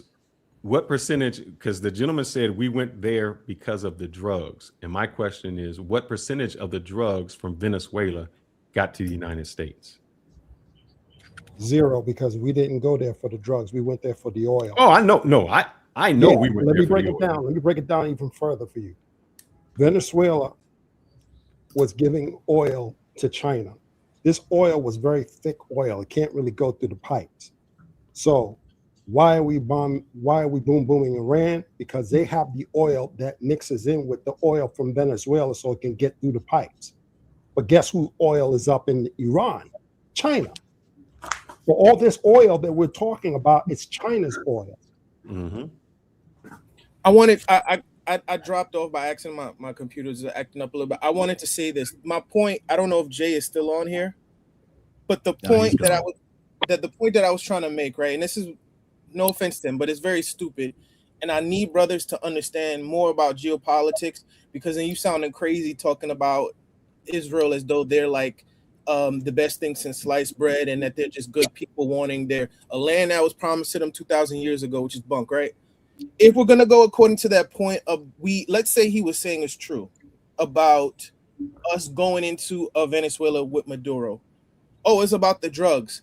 If that was the case, right? How come Trump pardoned the president of Honduras, who was had tons. Teacher? Yes, but let me go back to what I was. This was the point that I was making. The point that I was making was that now I believe you, sir, when you said it was about the oil. I've already done a show stating it was about the oil. The original point was we cannot believe what Iran says. That's what he says. And I said, okay, who can we believe? Can we believe the United States? And he said, yes. Then I said, if we believe the United States, why did we go into Venezuela? And he said, for the drugs. And I said, that's why I can't believe you, because I know we didn't go in there for the drugs. We went there for the oil. So that lets me know that what the United States president told me was a lie. So you want me to believe the United States president telling me a lie, but you don't want me to believe when Iran says something that they are telling a lie. You don't want me to believe, you want me to believe Israel when they say, oh, we didn't kill that many people, or we're not bombing innocent people. So his point was all messed up, because it's like, believe these people even though they're lying to me, but don't believe these people because they could be lying to me. I mean, I don't, if he doesn't understand why, if that was the case, right? Innocent people. Israel bombed Beirut. I remember when that happened last year, when they blew, they had those bombs from like years ago. They planted them all over Mossad and whatnot. Their intelligence agencies, they bombed them. They had bombs set through pagers in Beirut from years ago. And on top of that, last year Israel bombed. Remember when Trump was cursing out on Air Force One? He's like, I don't know what the F Israel's doing, because they went and bombed Qatar. When Qatar, we have military bases on Qatar. And right? it was a ceasefire in the negotiation that they were in the middle of. Exactly. If you can't tell me you can't tell me that you're at 95% since Clinton was in office. Like, get the hell out of here, man. Oh, they're at 95%. Netanyahu has been saying this multiple times. He was supposed to be out of office, and actually he was supposed to be on trial by Israel for like the last 10 years. It was just because of what happened during October, because of the whole thing with Hamas, that he kind of like took over emergency powers. He was supposed to have been out of office. I don't understand how people can't see the correlation between the fact that Israel bribes or blackmails our country. 95% of the country is owned by AIPAC in terms of our legislators, right? And they either buy out both parties or they'll blackmail you. Why do you think the only two people that are not owned by Israel, the ones that want to open up the Epstein files, which is Massey and Ro Khanna? Everybody else is hesitant because they're owned and controlled and payrolled by Israel. Ezra, let me read these super chats and then read the next question so we can continue. Let's see. Yellow shirt, go hit the gym, take a shower, and get a clue. Is Israel smoking 70,000 people in Ghana equal, or I guess the equivalent? Israel wants control over the Middle East. I would agree they do want control. He says, bro in the yellow shirt needs to stop being so condescending and listen to.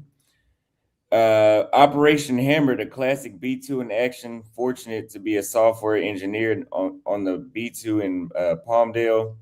The next generation is called B21. And then we got a $10 super chat from Oakman. And then AD says, I can't get over bro saying we went to war over in Iraq since. Sorry, I can't believe him saying that we went to Iraq to war. Okay, we went to Iraq over 9/11. Okay, yeah. Once he said that there's no conversation to be had. Yeah, we didn't go to war in Iraq over 9/11. That was the war in Iraq started almost 10 years before that, right? So that is true. Some of them in Afghanistan. Huh? Yeah, Afghanistan. Yeah. The Desert Storm. When did Desert Storm start? It wasn't 2001. I know that. The original Desert Storm started in 1990. I was there. Yeah. 1990. So, let's see my next question. One before you answer that, you were saying it doesn't affect you. You're in Sri Lanka. I beg to differ because most of the flights that come from the United States, don't they land like in Dubai and in the Middle East and places like that? Yeah, but that doesn't affect me right now. If they land, anybody traveling, anybody goes there and he connects, is going to do a fuel surge. All of that. Once the price of oil starts going up, it doesn't just. And it already went up 10% already. Yeah. Well, my oil prices. Here's the thing: in the two places that have been attacked by the U.S., whether it be Iran or Venezuela, with the oil, China already has over 1 billion barrels of oil in storage. They barely consume 5 million a year. Whatever attacks happen will never affect China when it comes to their oil production and what they use currently. Yeah, well, so that's a non-factor when this is the discussion as far as why they did certain things. It's not about the oil. Well, Fearless, with what you were saying, yeah, the entire globe is affected. Kenya, Brazil, everybody's affected by the price of oil going up in that region or from this conflict in that region. But I'm referring to when people were saying like, hey, Austin, are you safe? Are you safe? And I'm like, yeah, I'm 7 hours away from Iran, like by plane. I don't think they have any. Here's what happens. You get a lot of destabilization. Isn't there a war going on on the border with India and Palestine? It's Pakistan and Afghanistan and Pakistan. Pakistan and Afghanistan is at war. I don't know what for, but So- they've been at war since a couple weeks before this event happened. So all those little skirmishes, when people say, well, I can start doing that, it starts to affect, other places. I can see that. Israel wants to destroy all of the Middle East. They just want the Zionist influence. That's why they took out Syria. That's why Egypt was able to be sacked. That's why you have Iraq, right? All these places. The main goal is to destabilize all the other countries so they have dominance. If people don't know, South Lebanon is actually taken over by Israel right now. Mm-hmm. That's how Hezbollah got created. Let me say this, and we're about to have a show on this too, was this command and control. There's certain things the American military should be getting involved in, certain things that are not. Right now, I'm calling a bunch of our generals pussies because they're not keeping the president honest on how he utilizes military weaponry in his forces right now.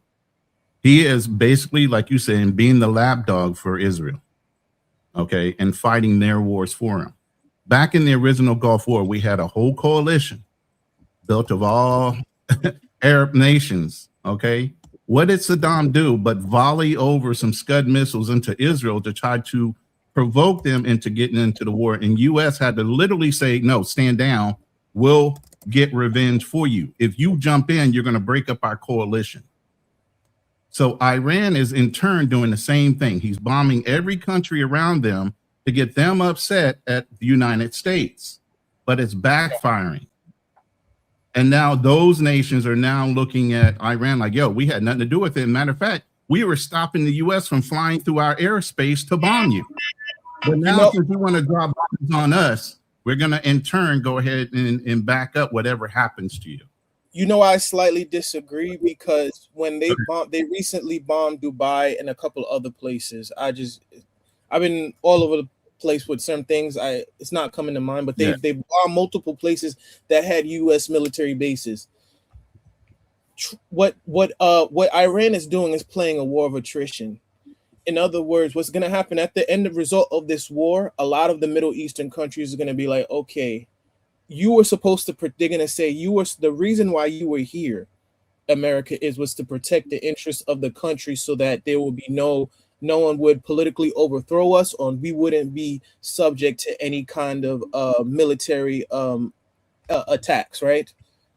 Now it's like if you pay the mob to protect you, but then another gang, right, comes and robs your store. It's like, okay, what am I paying you for, right? So what they're eventually gonna do is, the Saudis have no allegiance to nobody, right? They're going to, if this keeps up, they'll just eventually, when it's all said and done, they'll either go to Russia or they'll go to either China for protection. Because think about it in this way, if I was the Saudis, I would say to myself, China is not an antagonistic as America, and they do better business with us. Why shouldn't I should tie my allegiance with them? That's why, if you notice, we had an agreement with them about the petrodollar, and since the Nixon era, and now they haven't renewed that contract with us, right? Mm-hmm. So they understand, okay, America is probably losing its hegemony, as you know. I know I butchered the name, but long story short, they're saying America doesn't have as much influence as it did 20, 30 years ago, right? Iran has more. What do you mean? It's at a point now that Donald Trump is weighing around the heavy hammer, saying, I'm going to drop the hammer on anybody I want to. And that's what I'm saying with the American military not stopping him. He looks like the bully globally. He doesn't look like the bully. He is the bully. He's recognized as the bully. The reason why is because when we're talking about, for example, we're talking about regime change.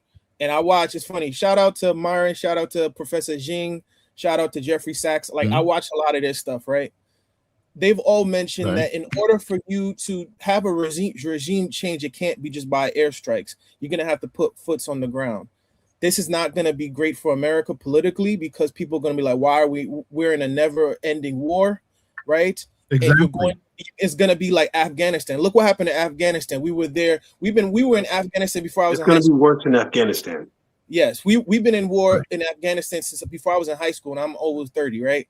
What Right. happened? And I can tell you right now, no military person, 95% of the people in this room that are ex-military are going to tell you nobody's condoning this that actually have fought in any kind of war. Matter of fact, if you were prior military, I'm sure Passport Blueprint and James sitting on this panel all say this is unnecessary and it puts us as risk as far as our American children.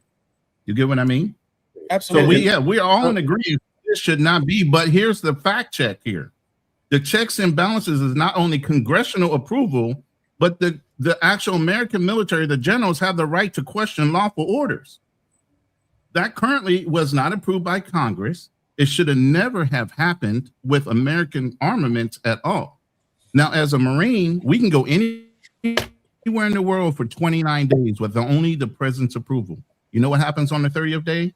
We have to fucking pull out for at least 1 or 2 days, and then we can go back in. Other than that, it's an act of war by the American Marine Corps for being in certain countries, and we do it a lot.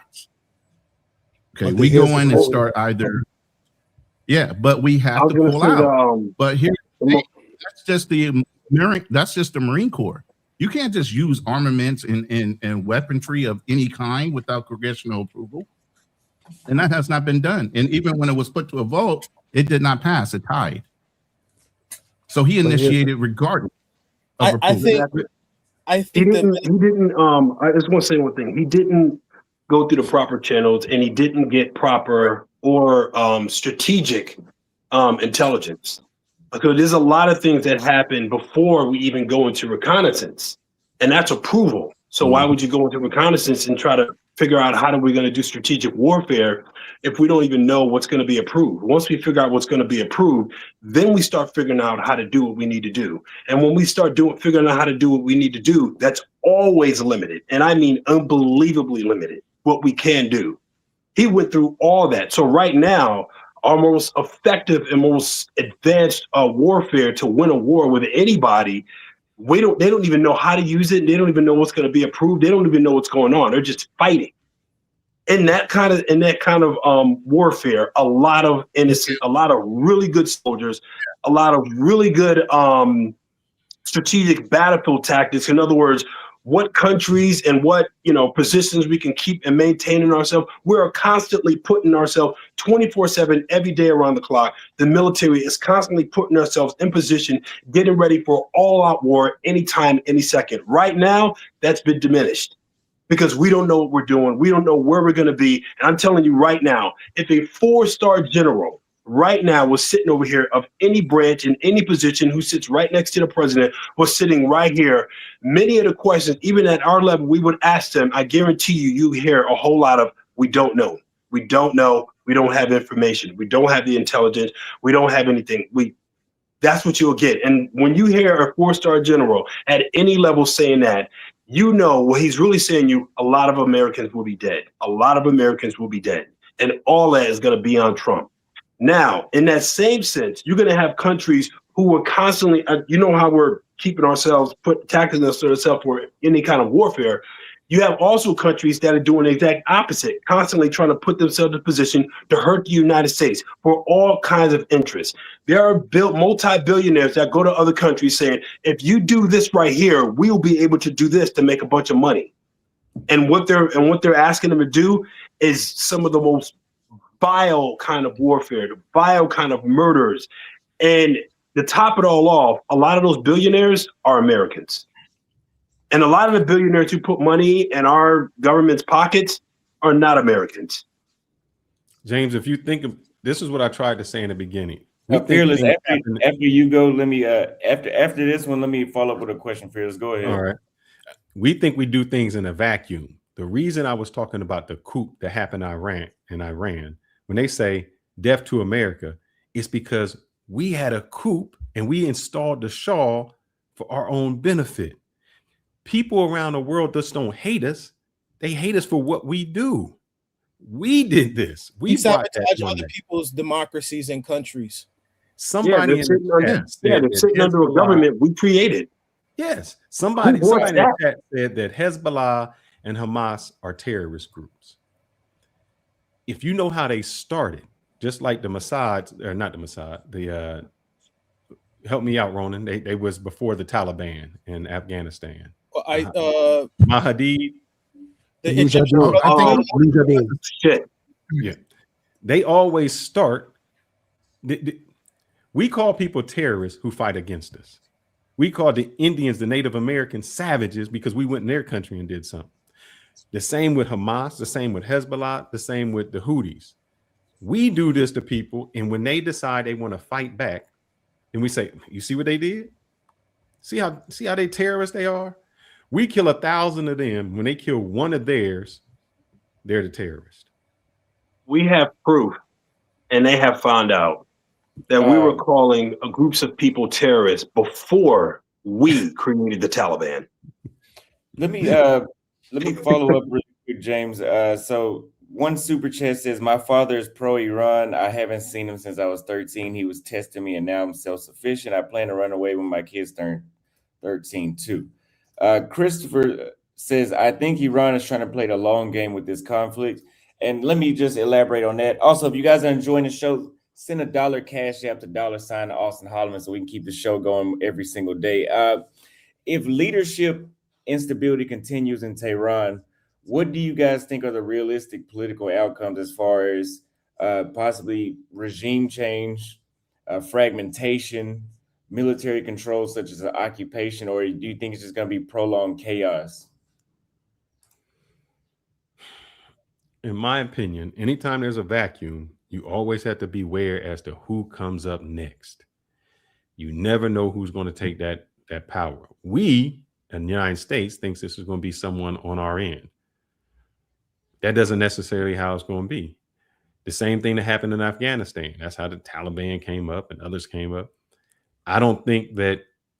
I think our attention span in the United States is it got to be over in a day. It got to be over in a month.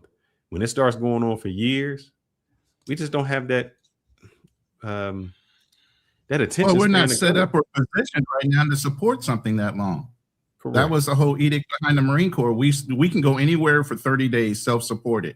Once you start extending past that 30-day mark, now you're looking at logistics.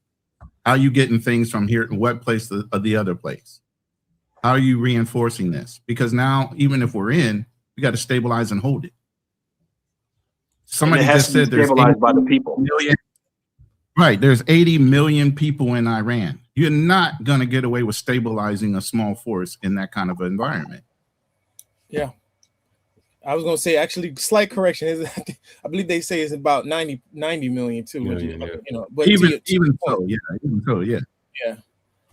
I think people, you know, we talk about, I think it's the Shia Muslim, because that's what the Ayatollah was, which is a minor, small group of Muslims. However, these people are, you know, we call them what they are, you know, religious extremists or zealots. These are a group of people that are not, they're galvanized behind the Ayatollah. They believe he's one of the prophets sent by the gods, right? Or by Muhammad. So you taking him out is only going to galvanize people to fight against America. So you're in a situation similar, almost very similar to Vietnam, where it's like you're going to have to leave because you're not going to be able to.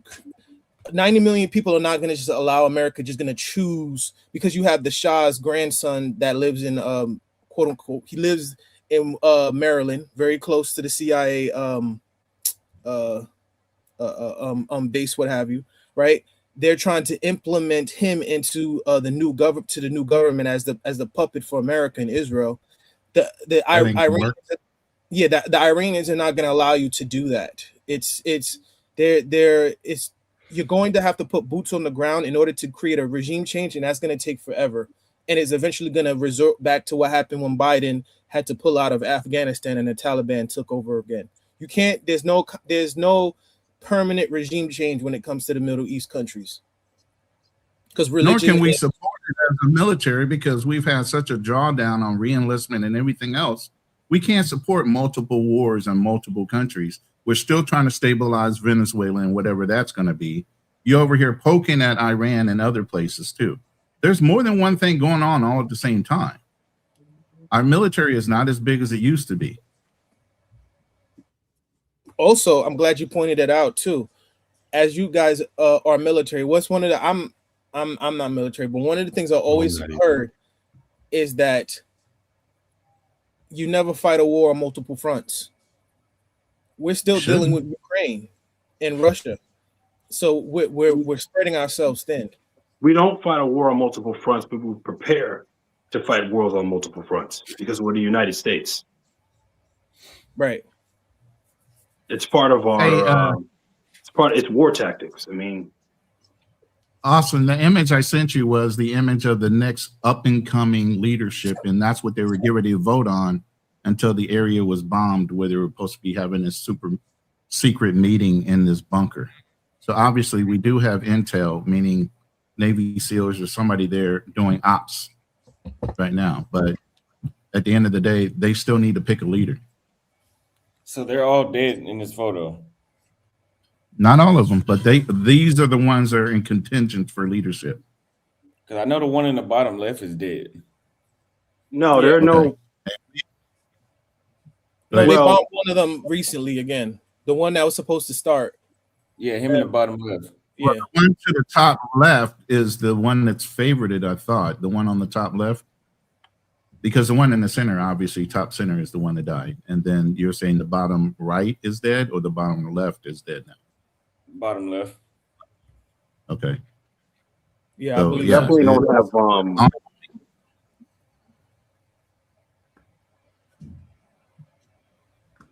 We don't have. I don't think we're sending out any Navy SEALs. Because of what Navy SEALs do. But we definitely have some Army Rangers, Marines out there. But they're not nowhere near Iran right now. We don't have any boots on ground anywhere.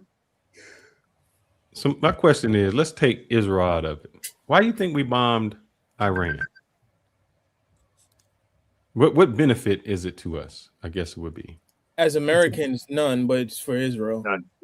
Yeah, this is all about Israel, the greater Israel. It has makes nothing no to do with sense. America.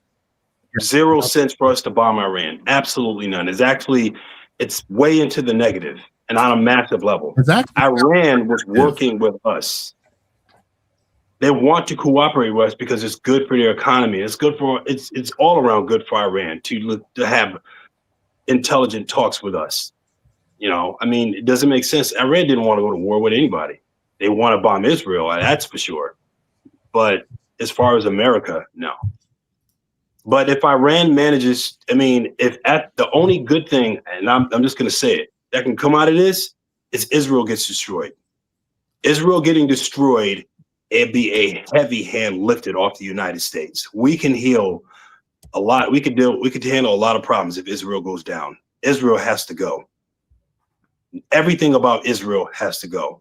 If you guys only knew how much of the United States in all aspects, even our religion, is affected by Israel and handcrafted by Israel. You think that your own thoughts, you think that it's it's Israel. And here's why it's really counterproductive. Israel doesn't have a lot of other countries or citizenship from outside nations. We have over 400 to 620,000 Iranians here. At one point, we thought they might have been cells operating independently. So it's very counterproductive for us to do anything against Iran because you don't know what's going on. We're more at risk than Israel at this point, besides for them getting directly bombed by other countries. You know, as far as them bringing war to our shores, that's the worst thing possible for an American. We're calling it Operation Epic Fury. Operation Epic Fury. Donald Trump's all about I know he sensationalism. did, but I mean, what do you think a historian is going to say? I mean, think about a really good historian. How are they going to say that when all this is over, and I pray to God it's over soon? And how are they going to present to a classroom of potential scholars Operation Epic Fury? How are they going to try to explain that title? Because a title alone, what you call something, has a library of Hola, Epic Fury I mean- sound like a rapper name. Like my name is Eric DJ Epic Fury. You know? Sound like What up, man? MC Epic Fury. Up in the house, baby. We about to hit you out with the air bombs. You know what I'm saying, man? Right, Sorry. right. Let me ask you another question too, since you brought this up, Fearless, about how you think the global economy is about to be affected in the next week by this situation in Iran. That's complicated. Oil going to go up, inflation going to go up, the housing market. If we were in the United States, we were in the process of saying, hey, we're going to try to lower mortgage rates. But if inflation goes up, we can't lower mortgage rates. So that means that's going to be pushed up again. So no one's going to buy housing. I guess if you got a 401k, you might want to get out of some things, except maybe the defense market and energy stocks. That'll probably help you out. Everything else, if transportation and there's a disruption, that means everything goes up. Consumer, tech, all of those things starts to raise up. Right. And one of the main reasons why all goods coming from all, countries is going to go up is because when you're fighting a war like this, they can't just use their regular routes. And we have to pay them on top of that because of the dangers that we created. So even if they have, price gougers is going to also come in and make these even difficult on top of that, even when they get to the United States. So we're going to have to pay a lot on a lot of different fronts. I mean, the war and the economy used to kind of work with each other, but because of the way we do business these days. And at the same time, what do you think China's doing right now? They're going around, they're talking business. They're on the phone talking business. They don't give a crap about this war. They don't have to do nothing. All they have to do is just say, stay away from our routes, stay away from our waters. And to go to your point, James, the reason war used to help us out is because we were manufacturing stuff. That's right. So when there was war, there was more work here because we're manufacturing. Now we're consumers. That's right. Buy. And who's all the bombs that are being built right now? Who makes them?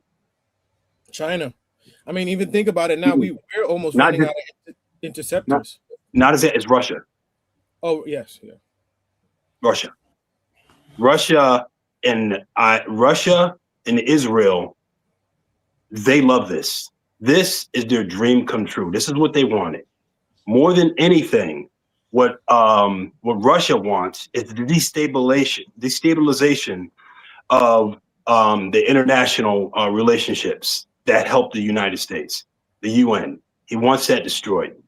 Okay. Israel doesn't really want the UN destroyed. They just don't really care because as far as they're concerned, as long as we got the United States in our pocket and England and Germany, we don't have to worry about nothing. Because even without the UN, there's a bunch of countries that are powerful that's going to help us anyway. As the UN doesn't hold them all. The UN it's not exactly what a lot of people think. They think the UN just creates a bigger country and that we're all part of the same system. It's not exactly like that. The UN, how it operates, is quite a lot more complicated than that. We got a couple cash apps. Kevin says he's asking about what wartime investment opportunities are there. I told you, oil, Lockheed Martin, any defense. Yeah, you got to invest in it. Northrop Grumman, what's the other one? Lockheed. What's the one that starts with a Ray? I forgot what it's called. Raytheon. Yeah, Raytheon. Addie Wesley says, I like your geopolitics, bro. The $20 cash app. Thank you very much. As I said before, if you guys are enjoying the show, send $1 cash app to $ Austin Holloman. If you have a question you'd like to be read, send a super chat. So most importantly, since I travel, there's a lot of people that travel. I'd like to tie in geopolitics with traveling. How would you say, and you kind of touched on this earlier too, Frizz, we got a lot of my questions out of the way at the very beginning. But people that are traveling or living overseas, especially in Europe, Asia, Africa, and especially the Gulf region, I mean, they can't travel at all, so they're irrelevant right now. How do you think this is going to affect flight routes, embassy alerts, visa processing, insurance coverage. Do you think that some visas could even be denied now for Americans just because all this is going on? Yeah, which is crazy because, for instance, maybe a visa from Iran. We go over there, we destroy the country. The people need to go somewhere, and we say, "Well, you can't come here," so we deny them because we don't want to bring anyone here. We deny them entry into the United States because we don't want them here. The flight, like I said before, if I was flying and you don't know what's going on in Dubai, and that's a medium place to fly into, you know, you're a commercial airline, you don't know what drone they're going to send that way, because in any aspect like this, all you have to do is just bomb one hotel building, bomb one flight, bomb one of anything, and nobody wants to fly. And that's how they want it. That's why when you say they want to disrupt Iran, want to disrupt everything, you don't have to kill everybody. You just got to do a few terror. That's what happened in Mexico. When they took out the leader, they said, well, we're just going to bomb some stores. We're going to come into the airport. You don't have to kill innocent people. You just have them so scared that the airport shuts down. You shut down the economy. Yeah, one thing about Mexico is when you killed that leader, you cut off their access to that money. He's paying all of them. He's paying a lot of them. Well, and they don't have access to that money. And I'm glad somebody mentioned in the chat the Strait of Hormuz is pronounced Hormuz, I believe. But to Fearless point, I just read an article earlier today about how Spain we requested to use their military bases, right, or to use their area, whatever the military area, for air support. And they refused. And Trump said that he's probably going to tariff them to hell, to sky high, right? Unfortunately, that pisses me off because Spain had, as a traveler, Spain has a great deal for visas where, like, you can stay there as an American for 5 years. So that could potentially be, they could by next year be like, okay, we're going to can it with Americans, right? We know in Brazil, like, if you're from any kind of Western country, you have to pay $80 to get that visa, right? To be able to enter in. Spain might just say, you know what? You guys want to tariff us? Bet we're going to remove any kind of permit, because you have a visa with America where you can stay there for 5 years free, have no issues. That's lucrative, especially if you're trying to, like, stack your money up, do what we do in this play here in the area. Economic arbitrage, try to gain our kind of a little liquidity about ourselves. That can affect us as well. Yeah, I mean, well, just look at the passport right now. We dropped down to number 10, which is crazy because we were at 8, but now we're at, yeah, you're right, we're at 10. Yeah, we're at number 10, and we're still dropping. It's like 2018, we were at number 14 on the NA passport. There's definitely going to be a lot of bridges. There are a lot of bridges going to have to be repaired when he steps out of office. A lot. Yeah, we got to be real careful about who we letting in that office. Y'all, man, if you vote Republican, they don't have anybody. They have no. If they see Republican, be like, well, has anything? Are you good with Trump? Or they're looking at that as the opposition of what they want the United States to be represented by. And the Democrats even though we have Democrats that I would not want in office, but right now it's going to have to be a Democrat if you want that international interest, because they're looking at it as Republican. Those are the bad guys. They're looking at that, the Republicans, as the regime we don't want. I know you say that. Unfortunately, either side has a person that's standing out as far as that next political leader in either party. Donald Trump don't want to bolster anybody. I said neither party has somebody that's standing in front, like, hey, this is the next guy we're all going to rally behind. Neither party, not even J.D. Vance, is being bolstered as Trump's replacement, because Trump is still dangle the fact that I want to be the first person that run for a third term or whatever. So that's always lingering in the background. So neither party right now, and you would think the Democrats at this point would try to bolster or rally around somebody as the next person and start promoting them for the next 3.5 years.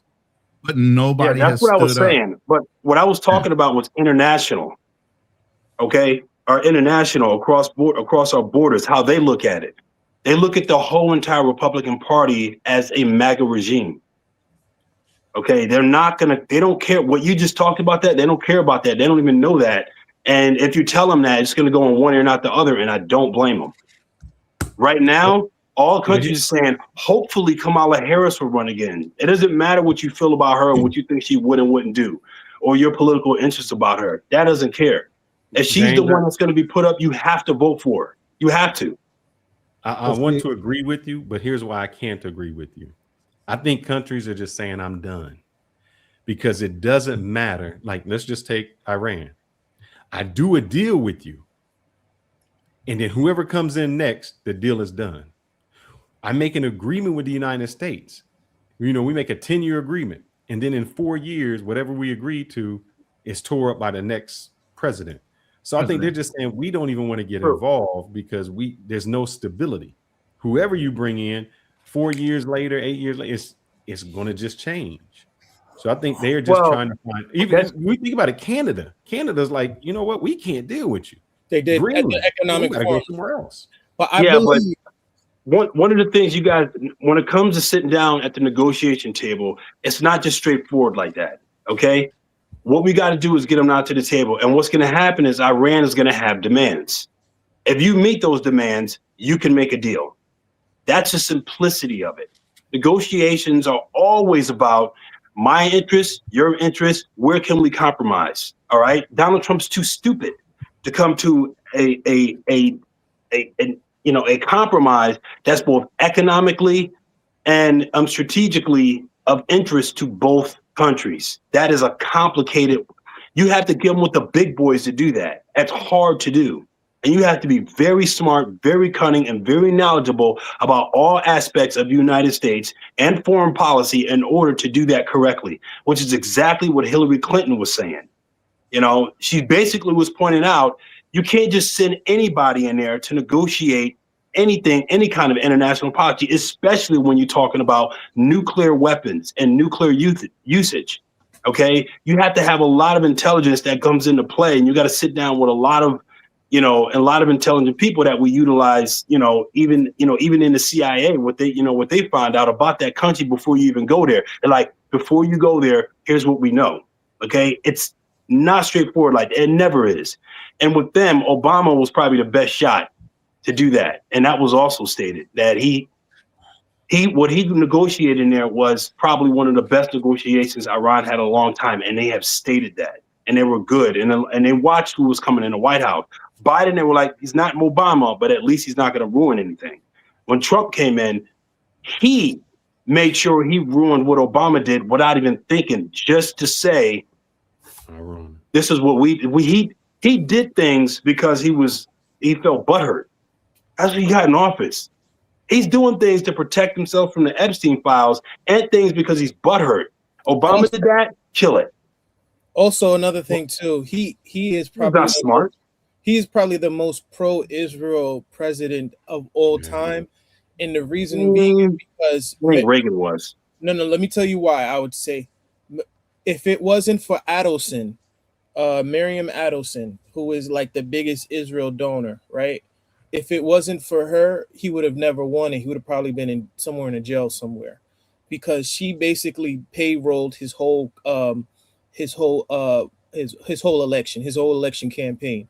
So he owes them, right? Between her and Netanyahu and Ralph. That's why you notice remember, TikTok was never an issue in his first term, even though the whole thing was, it's a threat to national security.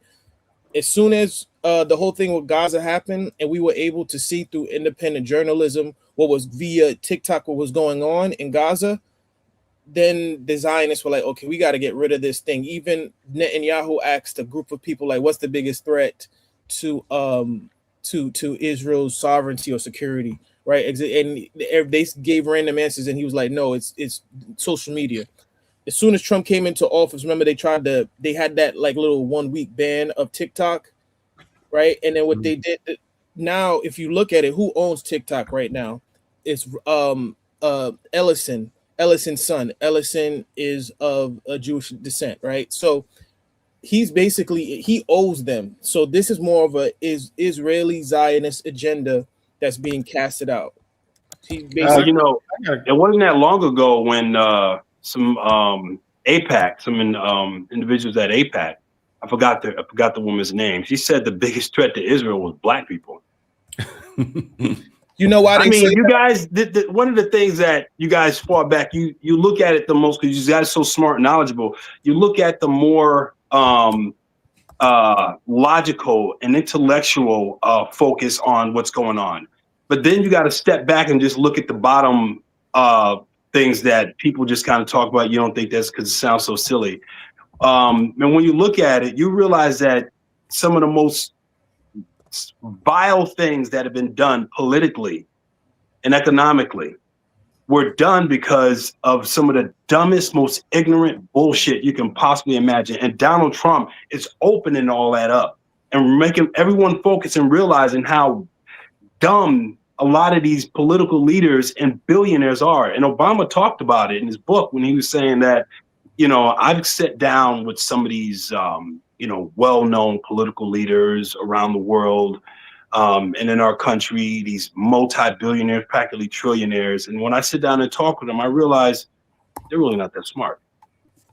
And he realized that, you know, he had to step back a little, step it down a little bit, because he didn't want to make them feel, you know, uncomfortable, because he wanted to get information out of them. He wanted to learn something about them, why they're doing what they're doing, and to realize, to step back and say, well, I'm thinking too complicated about what they're telling me, because they're not coming from a very, you know, intellectual standpoint. You know, these guys are just, they're talking out of their butts.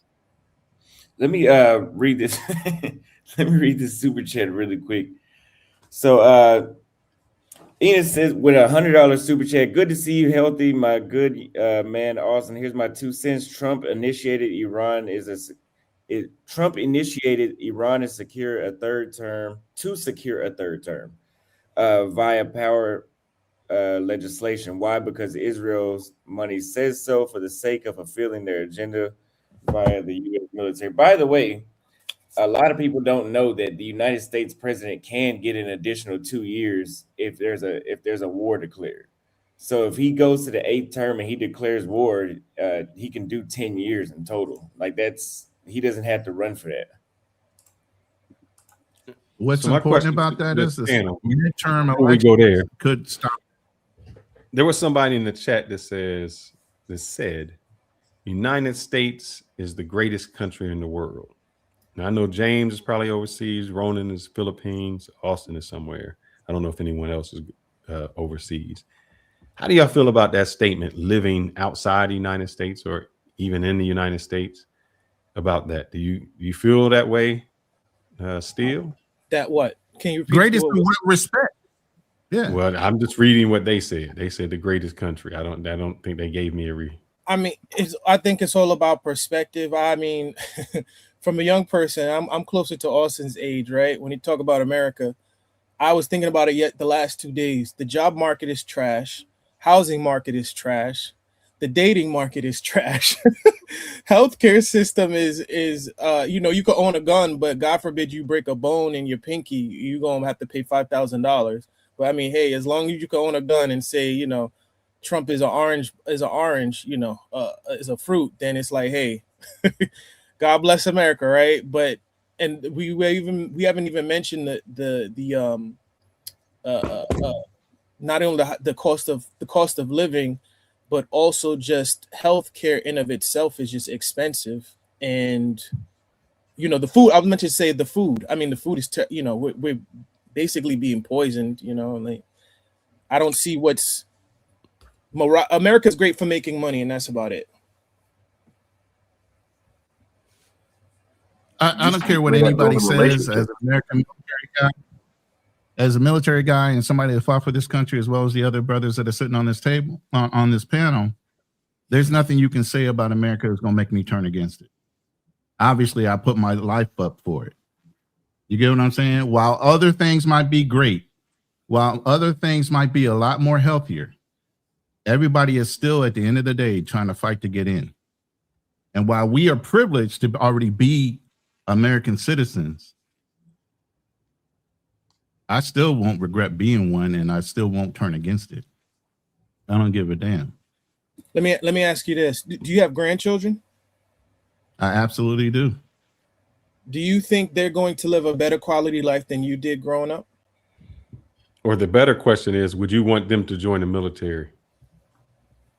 Right. I've told each one of my sons not to join the military first. I told them to try to do something other than join the military. My son wanted to be a scout sniper at first. I said, go to college, try to do that first. If you can't do that, find something you love to do. If you can't do that, then yeah, go ahead and go in the military.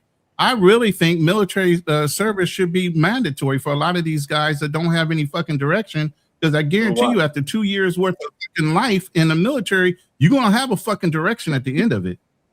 I believe if you're gonna require mandatory military service, there's going to be some way where you're gonna have access to affordable housing.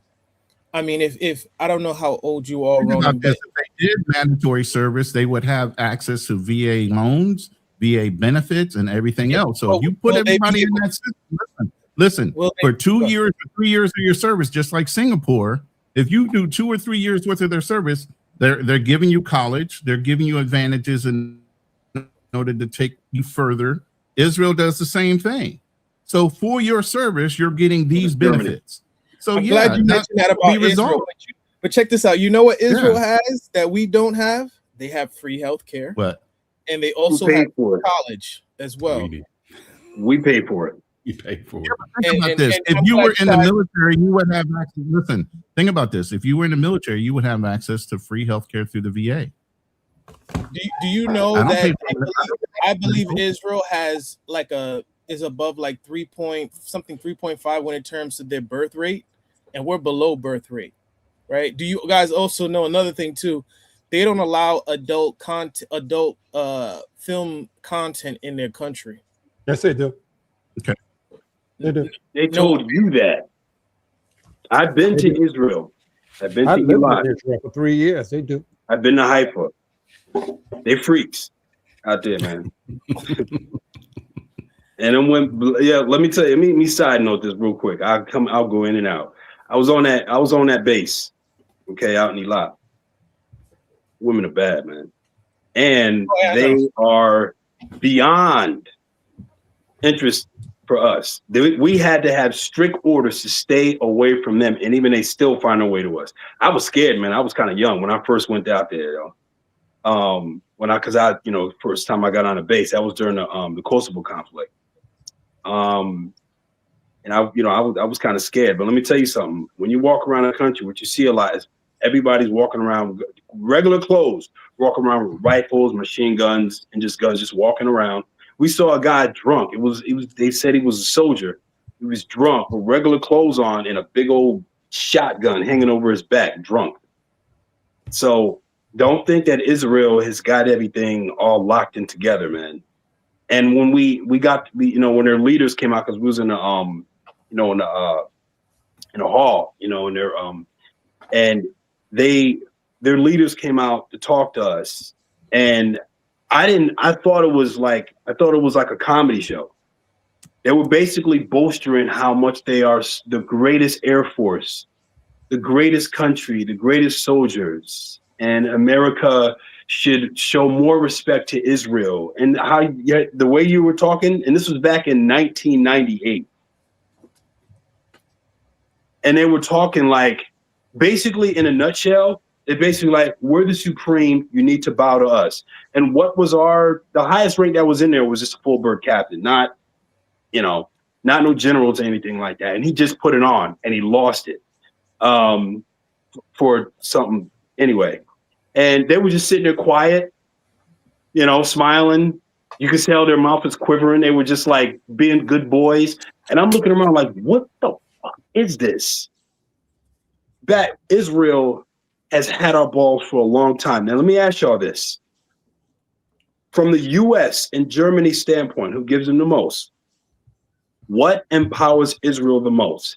Is it having blackmail on our most powerful, or is it just putting money in their hand?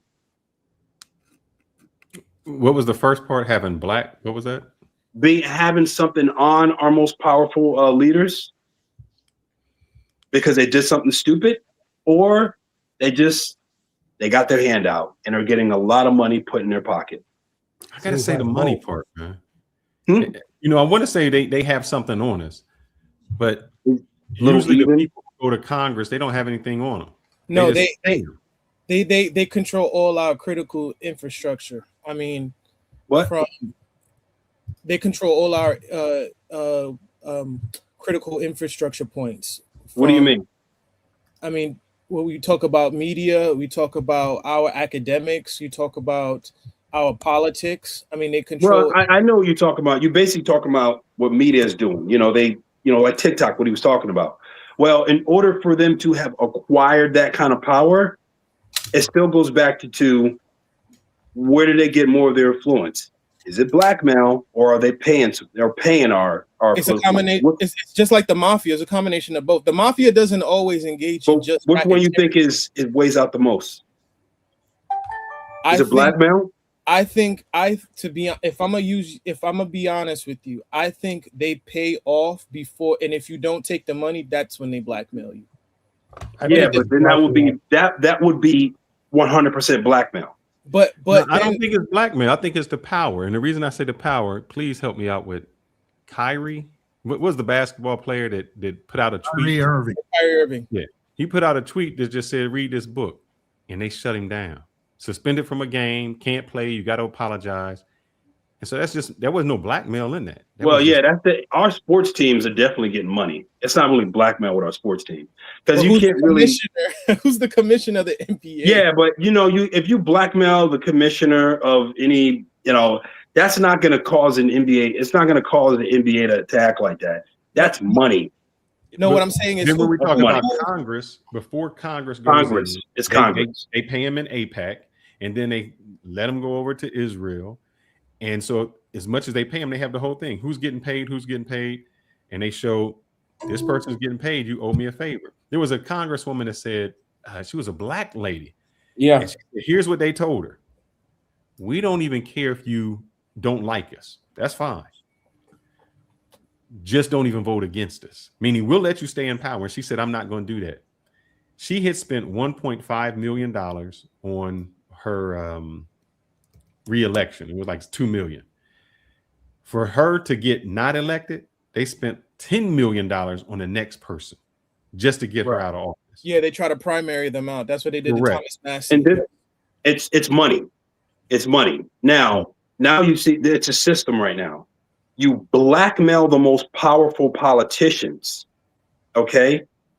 And the most powerful politicians make it easy for Israel to pay the rest of them.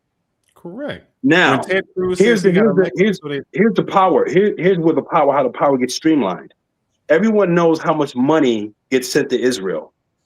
They keep throwing as much money as they can to Israel because the more money Israel has, the more money they have to pay us. Exactly. That's called money laundering in many ways. It's like this. And it's been doing this for a long, long time. And Israel just sits back and says, we need money for this. Whatever they need, they get. And it's through blackmailing the right politicians without supporting Israel, keeping that money going. Sorry, guys, I didn't mean to cut off. My bad. No, do you think a president can get elected without supporting Israel? Hell no, he'll end up like Kennedy. Why did they kiss the freaking wall? You know how off the wall that is? Get China to do something like that. Jeffrey Sachs they'll fight you right there and then when you ask them to do that. The freaking Chinese leader, I don't care who it is, they'll literally physically fight you if you ask them to do that.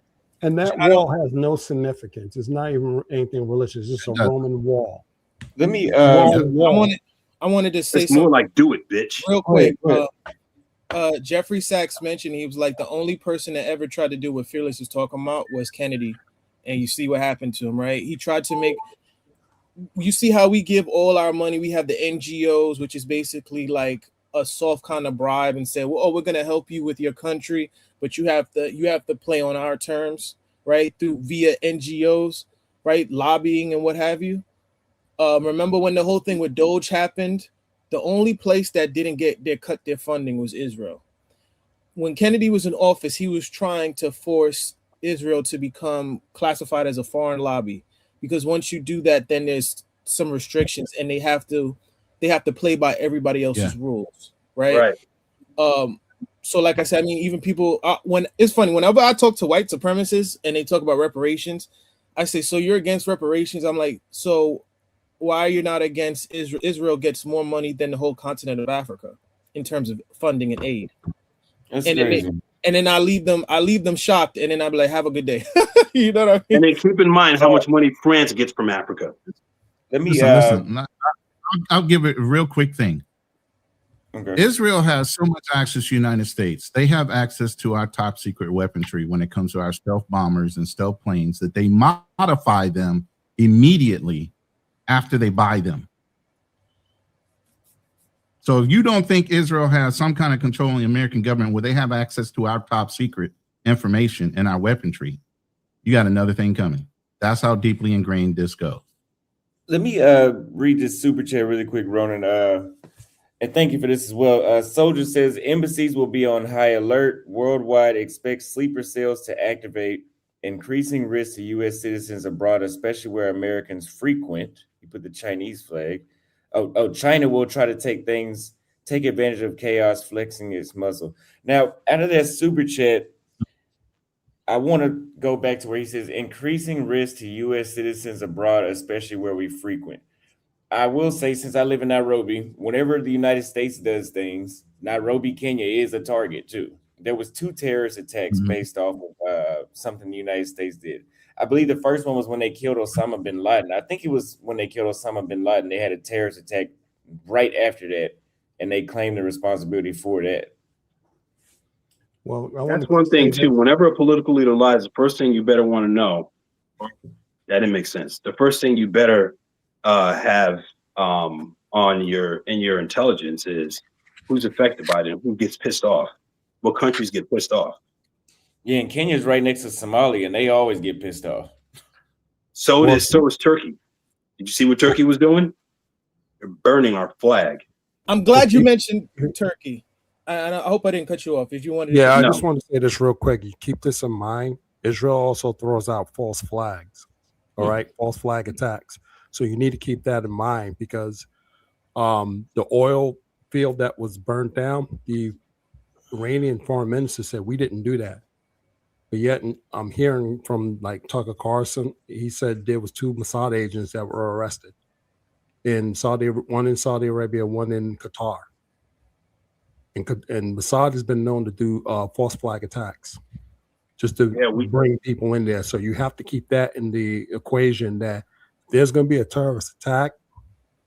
We have to include Israel maybe doing that just to sucker us more, to do more attacks on Iran and blame Iran for this. So we got to be careful. It's funny. Mossad and Israel are so bad. I watched an interview with the ex-CIA operative, right? And he said that they used to, whenever Mossad agents used to come to the CIA headquarters in Langley, Virginia, they would end up finding out like a day or two later that they would have like machinery or like equipment where they were tapping or bugging their rooms. They say they will consistently do it to the point so much that the CIA made sure if they were going to have meetings with them, they would make sure that it was off campus, meaning it was like in a remote area somewhere. Like they couldn't come back on the campus. There is no respect when it comes to that. Right. How do we call them an ally? I mean, y'all in the military. How do you call that person an ally? You tell me. I don't know. I ain't got nothing to do. Also, I want to say this. Somebody, go ahead. I don't know. I think it makes sense that we don't have to bomb them in order to get them to do business with us or to get them to have the same international interests as we do. I guess they call it an ally, but if you because they won't shoot at us. Here's the thing.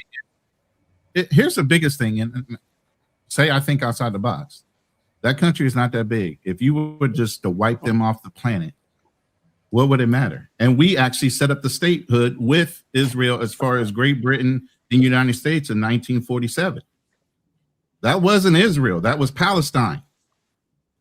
So we actually established a government, and we contributed to that government in order to help us with the Palestinians, because there was a problem in that region right after the World War II. And the whole reason why they put the German Jews down in Israel was because of that. But that wasn't originally Israel's land. I'm glad to. I think I forgot the guy that's right next to me. I forgot James. James. I'm about to say David. They're like another Bible name. James. He made a great point about Turkey. After this is all said and done, there are other 3 countries that are next that Israel is going to try to go after. And one Turkey is the wrong country to mess with. You don't. Right. And the irony if Turkey has to deal with Israel, they're going to deal with Israel permanently. Right. You don't mess with Turkey. Turkey and India are countries that people, when they go there, they don't think much of them. But I'm going to tell you right now, go ahead and ask ChatGPT about their military. They will fuck Israel up. Right. And this is what I get with the guy that was on before, Jay, with the yellow shirt. He doesn't understand. And this is one of the questions I wanted to ask him. Turkey, if you're going to say, the reason why is because they're terrorists. It's like, okay, is Turkey a terroristic country? Turkey is a NATO country, right? There have been people that have said they believe one of the reasons, and I never thought about this until now. I always assumed the reasons why Trump wanted us to pull out of NATO is because we subsidize majority of the European budget when it comes to the military, right? But some have argued that the reason why he wants to pull out is because then it will give. Then there's no bad reasoning. You can't argue in bad faith of Israel attacking Turkey because Turkey's a NATO country, right? So it would look bad if they would attack a fellow NATO country. Not only Israel is already attacking many of our allies with absolutely zero intelligence that they needed to. So if you think Israel want to just up and just attack Turkey and then try to say it wasn't us, it must have been one of the planes that accidentally dropped, they don't care. They don't like Turkey, and Turkey doesn't like Israel. You have to realize, I mean, if you just look at international policy and what kind of relationships we have with these countries in accordance to NATO and our economy, if you just look at that, you're going to get misled. But if you look at what's going on and of the people and what they're saying and how they feel about these countries and what's been happening, military history is very important, okay, to realize what we've done and why we did it. And then you realize what we're doing right now. You're going to realize that Turkey doesn't even really like the United States. They don't even like us. They be, they just don't bother us because, it's like, it's just the U.S. But don't come in our house. It's not about wipe your shoes off before you come in your house. It's, I don't know. Who are you? We don't know you yet. Why don't you stand outside the door while I make a couple phone calls and make sure, we don't have to worry about you. But even then, we still don't trust you. So, and in that sense, the United States is Israel's looking at it like this. I think there's a possibility that we can bomb them and we can convince the United States that they don't really, need their protection, that Turkey's been doing some things that they're not supposed to, and it probably shouldn't be in NATO. So let us deal with them. Right. But no, you made excellent points. Especially from a military standpoint. I think people don't know. I'm sure you guys know about the Israel memo, right? About the greater Israel, what have you. It's not just Iran. It's not just the Arabic Muslim speaking countries, right? I mean, though Somalia is a Muslim speaking country, but also on their agenda is Sudan, Somalia, and Turkey. So at one point we can always say, we can argue, they have nuclear programs, Iran, this, that, and the third.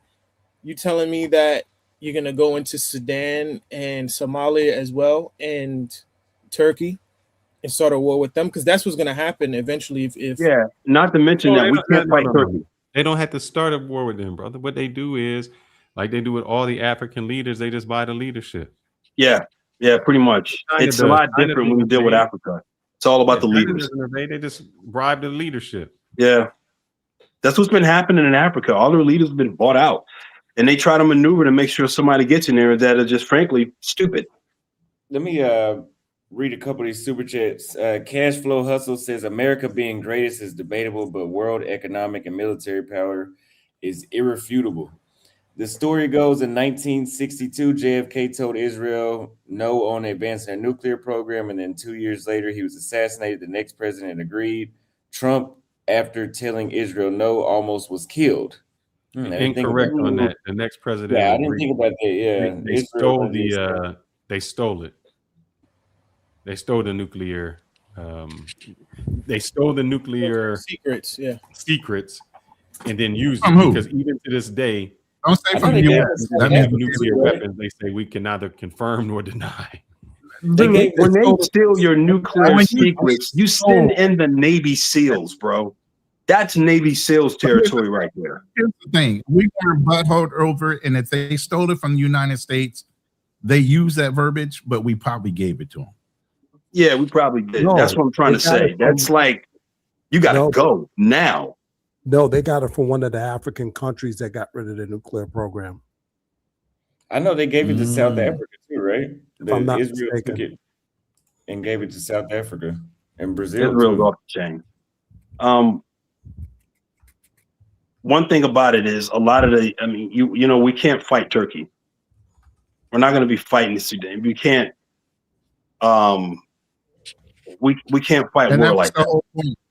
And that was the whole point of us trying to keep them out of the coalition during Gulf War was, look, I know you want to get your revenge, but that's why you got us. Just step back and let us do it. One, you're going to disintegrate every fucking coalition member here because they're offended by you. So let us do it. You get what I mean? So this is the problem with Israel. They're so offensive to so many other nations because of who they stand for and who they are, that it's just easier for a Christian nation to do it versus them being Jewish. And I'm going to say it just like it is. You really we need some government policies to stop that money coming into these politicians' pockets. I mean, the fact that we don't have any checks and balances for this is off the wall. It's going to happen. It's going to happen.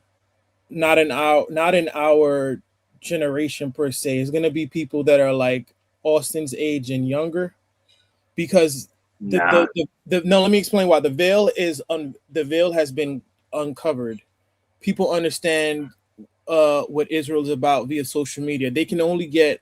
I don't want to be controversial, but the only people that believe that Israel, God's chosen and that they have a right, not necessarily, I'm not saying that they should be obliterated, but the whole concept of, they have the right to exist, therefore they should attack everybody else, is more of a boomer concept. That's what the boomers believed, like the old people that watch Fox News. The younger generations are not Israel, both on the left and the right. Look at Nick Fuentes, right? Look at younger dudes. They're not, these are staunch downright conservatives, right? We know the left doesn't agree with it because Nick Fuentes is not a conservative. No, he is. He's I don't want to talk about Nick Fuentes at all, but he's not a conservative. I'm trying to make a point in terms of. Yeah, I apologize. Go ahead. Yeah. Concede my point on the fact that he's on the right. Both the left and the right of the younger generations, they're not with what Israel is going on. So therefore, if you have, let's say by that time that generation gets of age and they're able to hold office, they're not going to be so friendly in terms of just going along to get along with what Israel's doing. That's why they had to get rid of TikTok. Absolutely not. Yeah, absolutely not. They're all against what's going on right now. Yeah, that's why that's when there is a tide turning. If 3 years ago, how many years ago, you couldn't say anything about Israel. You couldn't mention their name. Who was the one basketball player that tweeted "Free Palestine" and they said within 2 minutes of him tweeting it, they was like, "Look, take that down. You can't have that. You got to apologize." Not Irving, the other guy. I think that was Dwight Howard. The white guy, right? No, it was a black guy. It was a black guy. I think it was Dwight Howard. It was a white dude that got manhandled. And one thing too, right now, nowadays we're going in on it. And one of my favorite person now, I don't know if I call her a journalist, Anna Kasparin. I love Anna Kasparin, man. She goes in on Israel. I watched the Young Turks. Yeah. I watched. Y'all got to start watching Anna Kasparin, man. I like her, man. I watched both left and right. I can say Anna's great. That's good, but she, in a sense, preached to the choir. I think when things really started to change, when somebody like Tucker Carlson said, "Hey, you're fat, right?" Yes, and not only him, when Candace Owens was like, "Hold up, I can't say." I forgot what she said. God is King, Lord, Christ is King. Yeah, Christ is King, and then that went. The tide changed, and I think that's what really is where people started questioning and saying, you know, so anything I say is anti-Semitic. Hold up now. I can't say I love Jesus. No, like what's the define? Anna, she actually did that. Define anti-Semitic. She was on Tucker Carlson's show. Define anti-Semitic. Nobody said anything. She said it like 4 times. Nobody said anything. Mm-hmm. And then someone tried to filibuster. That's when she was like, "You don't try to filibuster me, bitch." I like her, man. People are the people of the Middle East. Yeah. Everybody who are Arab or Muslim, Jewish or whatever, those are the Semitic people. So it's not indicative to just one group of people. And they're not the real Jews. And to be honest with you, that I think the whole thing with Epstein, that put the nail in the coffin with a lot of people. Because it's like, okay, hold on. How is he able to have this whole web of influence among all from leaders in Arab nations, or people with the I forgot the logistic magnet that's like from Dubai or whatnot, all the way to like the president of Harvard, right, to the guy that owns Victoria's Secret, like he's to people that were like the attorney general for Obama, to the guy that, like I said, Victoria's Secret. I mean, from everywhere, people that he was in Goldman Sachs, JP Morgan. People like, hold up, how is one person that's considered a PDF, right, is able to have have this sphere of influence so large, right?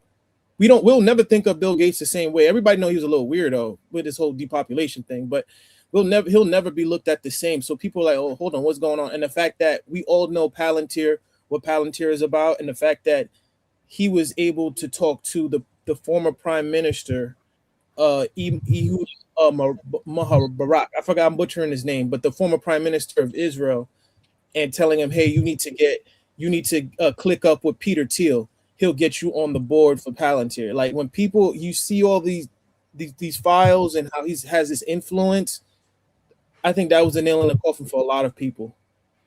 I know we're talking about World War III. So here's my question. You're saying get Israel off the map in this. But my opinion, if there was another nuclear launch, it would be Israel launching the nuclear weapon. Do you see anybody else? United States. Who would they launch it at? Anyone around their place? Well, I mean, you got to see. That's the thing about nuclear. I'm not trying to challenge your intelligence, but whenever you talk nuclear, it needs to be real specific on that. Like who would they want to bomb? Like, all right, let me ask you this: if they launch a nuclear missile, what country obliteration would interest them the most? Under my assumption, from what I believe, the reason what was reported could be false. The reason that United States got involved is because Israel said, if you don't, we're going to nuke them. Well, that's threat talk. A lot of countries say that. A lot, all the time.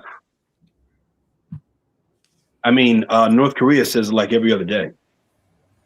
No, I don't think we should ever underestimate Israel from now on. I don't think. And would there be the thing is? I mean, I see where you're pointing at.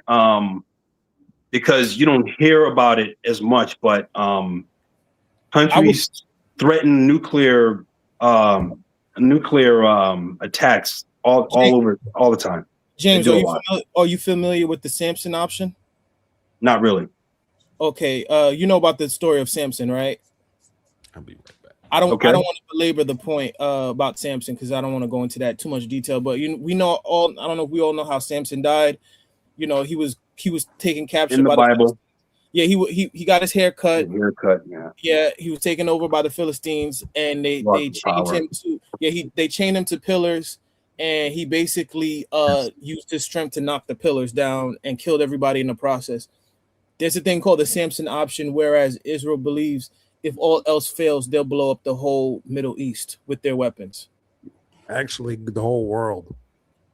Let me Israel alone doesn't have enough to blow up the whole world, but I said Middle East, but well, they do have enough to destabilize the Middle East. Not blow it all up, but they do have enough to destabilize the Middle East, but not enough to destabilize the Middle East forever. It's estimated they have about 400 nukes. Right. Let me, and a lot of people don't. Nuclear missiles. The most country has 400 nukes. Yeah,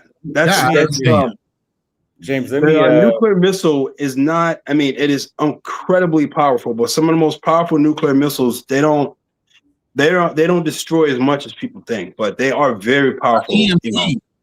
EMP is enough. You drop an EMP in certain cities, it's over. That's my choice of nuclear missiles. Yes, EMP. That's how I would come at China if we have to go to war with them. James, I like EMP. Let me read this really quick.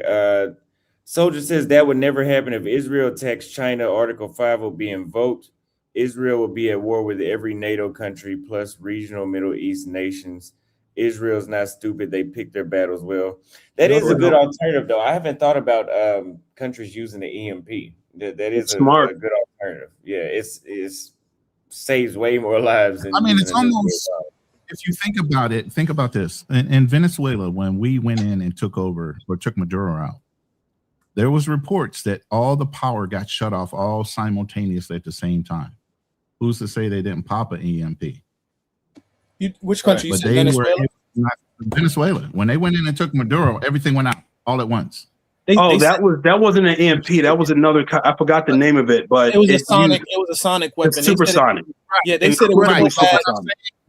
But what I'm saying is the principle is sound that if you pop an EMP, which is even worse, which means total seizure of all electronic equipment. They just did a temporary one with the sonic one.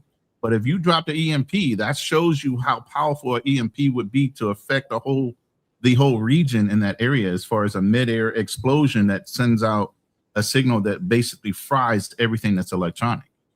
And if you're a prepper, you understand you need reinforcements in a Faraday cage to replace all things that are fried. Because just so people understand, if you launch the most powerful EMP nuke that we have, and yes, it's called an EMP nuke, their country's nuclear system operations are not going to shut down. Some of them may. Some operations of the nuclear, they won't be as efficient with their nuclear launches, and they won't be able to follow their nukes after they're launched. So they would just be like, hope it hits. But their nuclear systems being able to be launched will still operate if you hit them with a nuclear nuke right over where their main nuclear operations are. And no country has a main nuclear operation. They have several. So you can't stop nuclear launches with an EMP. I'm reading what this soldier says. My question is this. Maybe not a nuclear war, but do you think Israel would ever attack or fight Turkey? Israel's been making trouble for Turkey for a very long time. Now, I know what you guys are saying, and this person is saying, oh, once you go after one NATO country, all of them get involved. Do you think that would happen if Israel went after Turkey? Do you think the United States would say, hey, you know what, we're going to get involved? Here's what's going to happen. The protection of Israel will have to cease. You can no longer protect Israel if they attack a NATO country like Turkey. Whatever Turkey does, the U.S. has no choice but to just stop, because our generals will not. They would just be looking at Trump and be like, nah, I'm good. They don't have to. And Trump can't do anything about it. The generals do this. We're talking about NATO. Trump ain't got that much power to sit there and let Trump destabilize NATO and have everyone attack coming after the United States, and they're not going to let them do that. Let's do this. Because we're saying United States. Do you think NATO would say, all Right. right, we're going to go to war with Israel? Right. That's what I'm saying. You think In other words, the Don't say main that. protector of Israel is the United States and Germany. Okay. Nobody protects Israel more than United States and Germany. And I guess England, but England ain't nobody. They got a bunch of nuclears. England has a lot of nuclear missiles, a lot more than people think. But what will happen is NATO will basically tell the United States, we are going to bomb and destroy and completely destabilize Israel. And there's nothing the United States can do about it. That's what I meant. I think that's more clear. Here's the thing. If you just talking about Israel as an army by themselves, they would get their ass whipped. Okay. Right now, they're recruiting people outside of Israel to go join the IDF because they're getting their butts handed on the ground. Yeah, right now. With just what's going on in Gaza, because you're talking Hamas. Because when they initiated this after October 7th, what had happened was U.S. has sent generals, especially from the Marine Special Operations, sent them and told them what to do. They decided to do the opposite, and they boomed the heck out of Gaza. They gave the home field advantage more so to Hamas. And Hamas has been sending their guys up in body bags left and right on the ground. They've been kicking their butt left and right. So as a military force, IDF going up against Turkey, they ain't going to win. Going against NATO, they ain't going to win. They need the U.S. Just like... Turkey alone, Turkey will obliterate Israel. James, let me intervene really quick. D-Man says an EMP is still a nuclear weapon and hard to differentiate on systems. Russia would have used it in Ukraine by now if it was that easy to use. Also, if you guys are enjoying the show, make sure you send a $1 cash app to $sign Austin Holloman. We have about 20 more minutes left before we wrap the show up, and we'll continue tomorrow. If you have a question, make sure you send a super chat to ask it to the panel. It says you think. Don't ask me if I'm military. I'm not, by the way. I'm not military. Can I say something, please? Yeah. Yeah, who is it? Hey, can I say something? No, this Jordan Prince of Judah. This Jordan Prince of Judah, bro. Look, I speak that real shit, bro, because like I speak that shit, bro. We come from the seed of King David, bro. Like we come from the seed of like King Solomon, and like what the world was going on right now. I got a girl that's in Kenya right now that I'm trying to get to. I'm from America, bro. I'm from the black community. I speak a lot of shit that I speak because I speak some real shit. It ain't a lot of people that come from where I come from. I seen a lot of stuff. So I see what's going on in the world right now. And I'm trying to speak to my brothers that's listening right now. Y'all, we all need to wake up, bro. At the end of the day, we need to wake up. You got Russian man right now in Kenya. Austin. Bro, you're derailing the panel, bro. We're not even. You're all over the place. Bro, let me finish what I'm saying, bro. Like you interrupted me. Austin, let me finish something right now. And you know some bullshit was going on in Russia, you know? At the end of the day, I speak what I'm saying, bro. I'm speaking what I'm saying on all ends of the world. Because this happening on all ends of the world. It ain't just Kenya, bro. It's happening here in Atlanta. It's happening in Tanzania. It's happening everywhere you go. So we need to step up as black men. Stop being bullshit and stop bullshit. I think I'm about to go eat some peanut butter crunch with some almonds sprinkled on it. So. And no offense, I just don't know what you're saying. You said something. Bro, we're talking about geopolitics. You're talking about Kundalini energy and Umar Johnson rhetoric, bro. We're not talking about that. What y'all talking about? We're talking about geopolitics. You keep you derailing the topics. I'm gonna be honest with you. Who the fuck? Like, I mean, like, who is you though? Like, who is you? We need to. I'm him. Input. That's who I am. I'm him. Who is you? Who is you? I'm him. Because you got something to do right now. Who is you? I'm him. You him? Like the movie him? With the football movie? No, I'm just him. Just that's what you got. I'm him. No, you're derailing the topic. Yeah, we're at the man. Thank you. I appreciate you, Austin. You're a godsend, man. Good God. Yeah. Like, I hate when niggas do that. Like, You got to understand the black man and the power structure and the testicular fortitude of my circumference of the powers that be. And pork is the devil, my brother. So you got to understand what I'm trying to say to you. The aliens. Matter of fact, I got some and he some took it dried. and arranged it into the all over the continent, brothers. We were kings until the aliens came over. Like, come on, bro. Like, so here's the thing: we are in a bubble, Austin. I mean, you know, being in the United States, we kind of in a bubble. Whenever I go overseas or I go somewhere else, like it surprises me when I go to like a Latin country what I see on the news. Like they show like the bodies, they show all of that. How is it different, and what are you seeing being outside of the United States? Because we get a filtered news of what's going on. What news do you hear? I mean, here it's the news is, like you said, it's more authentic.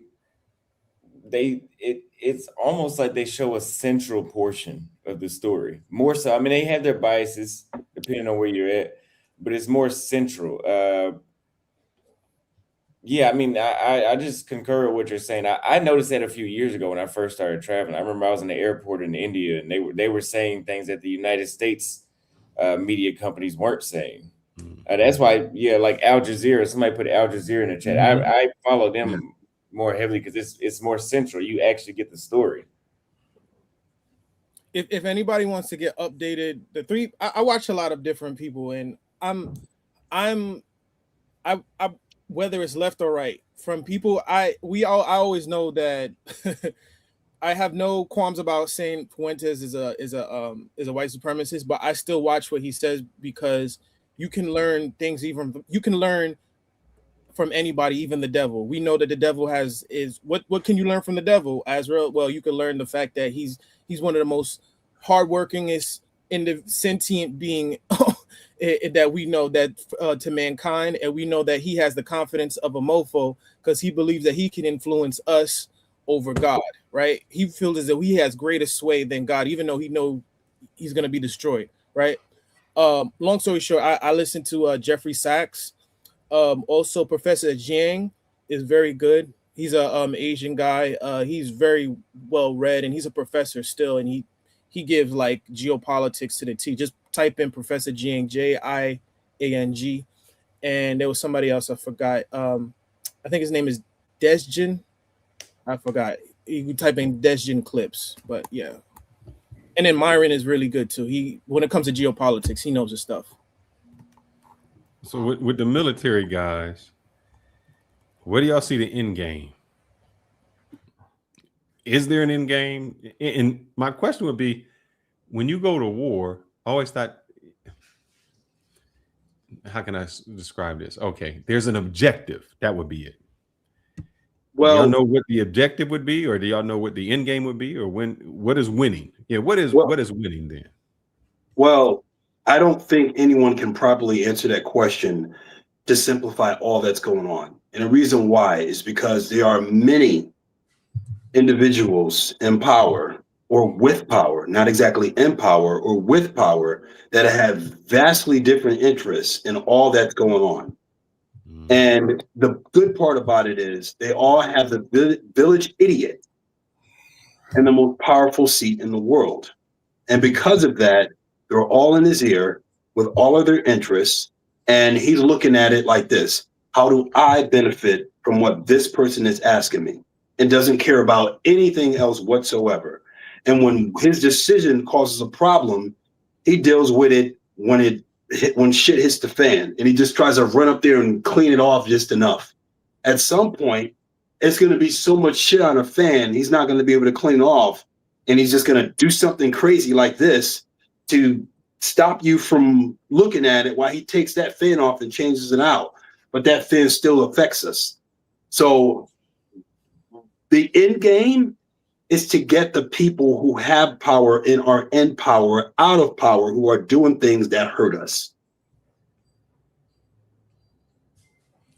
But as far as the end game for people who are doing what they're doing, as far as Donald Trump is, get him the fuck out. But if here's the problem. Go ahead. George Bush, or one of the Bushes, started the war in Afghanistan. Obama couldn't really get out. Somebody started it, you kind of just in it.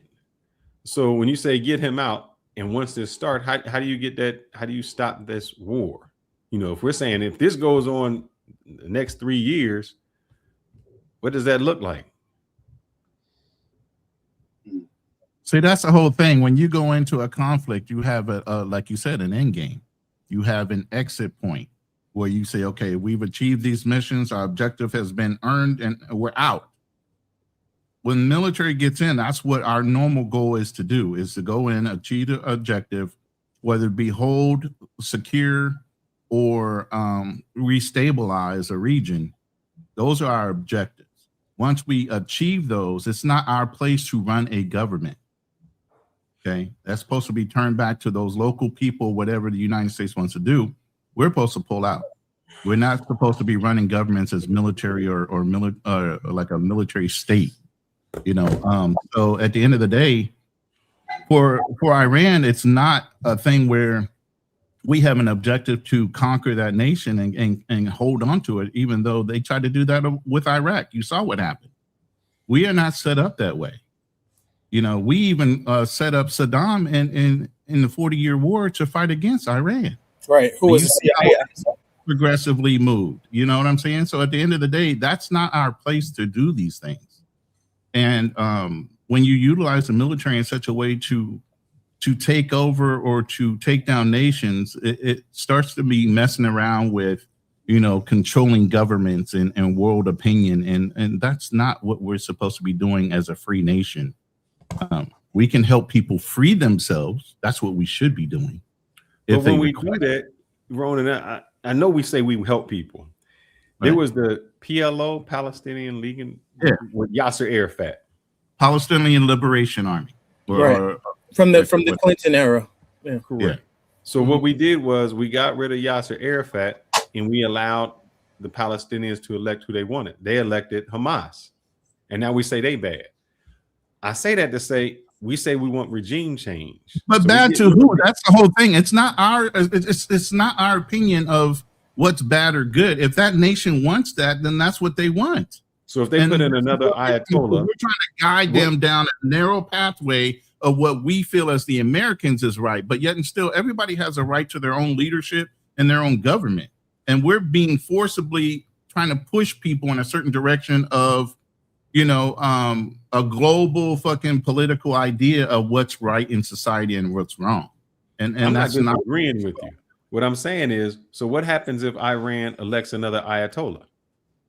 That's what they do. That's what their freedom should be. They should be able to do those things. It's bound to happen. They're governed by theocracy, not a democracy. Right. And I think that strike them again. Do we? No, because it's like I'm gonna give you a very layman's term to say, right? Do you get mad at a dog for barking? No, because it's a dog. It's like that's what a dog is going to do. And I'm not saying I want people to understand I'm not calling these people dogs. I'm just saying it's in their country's nature and their ethics and their culture to establish a theocracy. You're not going to put in, I know what America's going to try to do is try to put in the Shah's grandson, and it's not going to work. Right? It's not. I guess it goes back to this. If it's not going to work, what was the purpose from the beginning?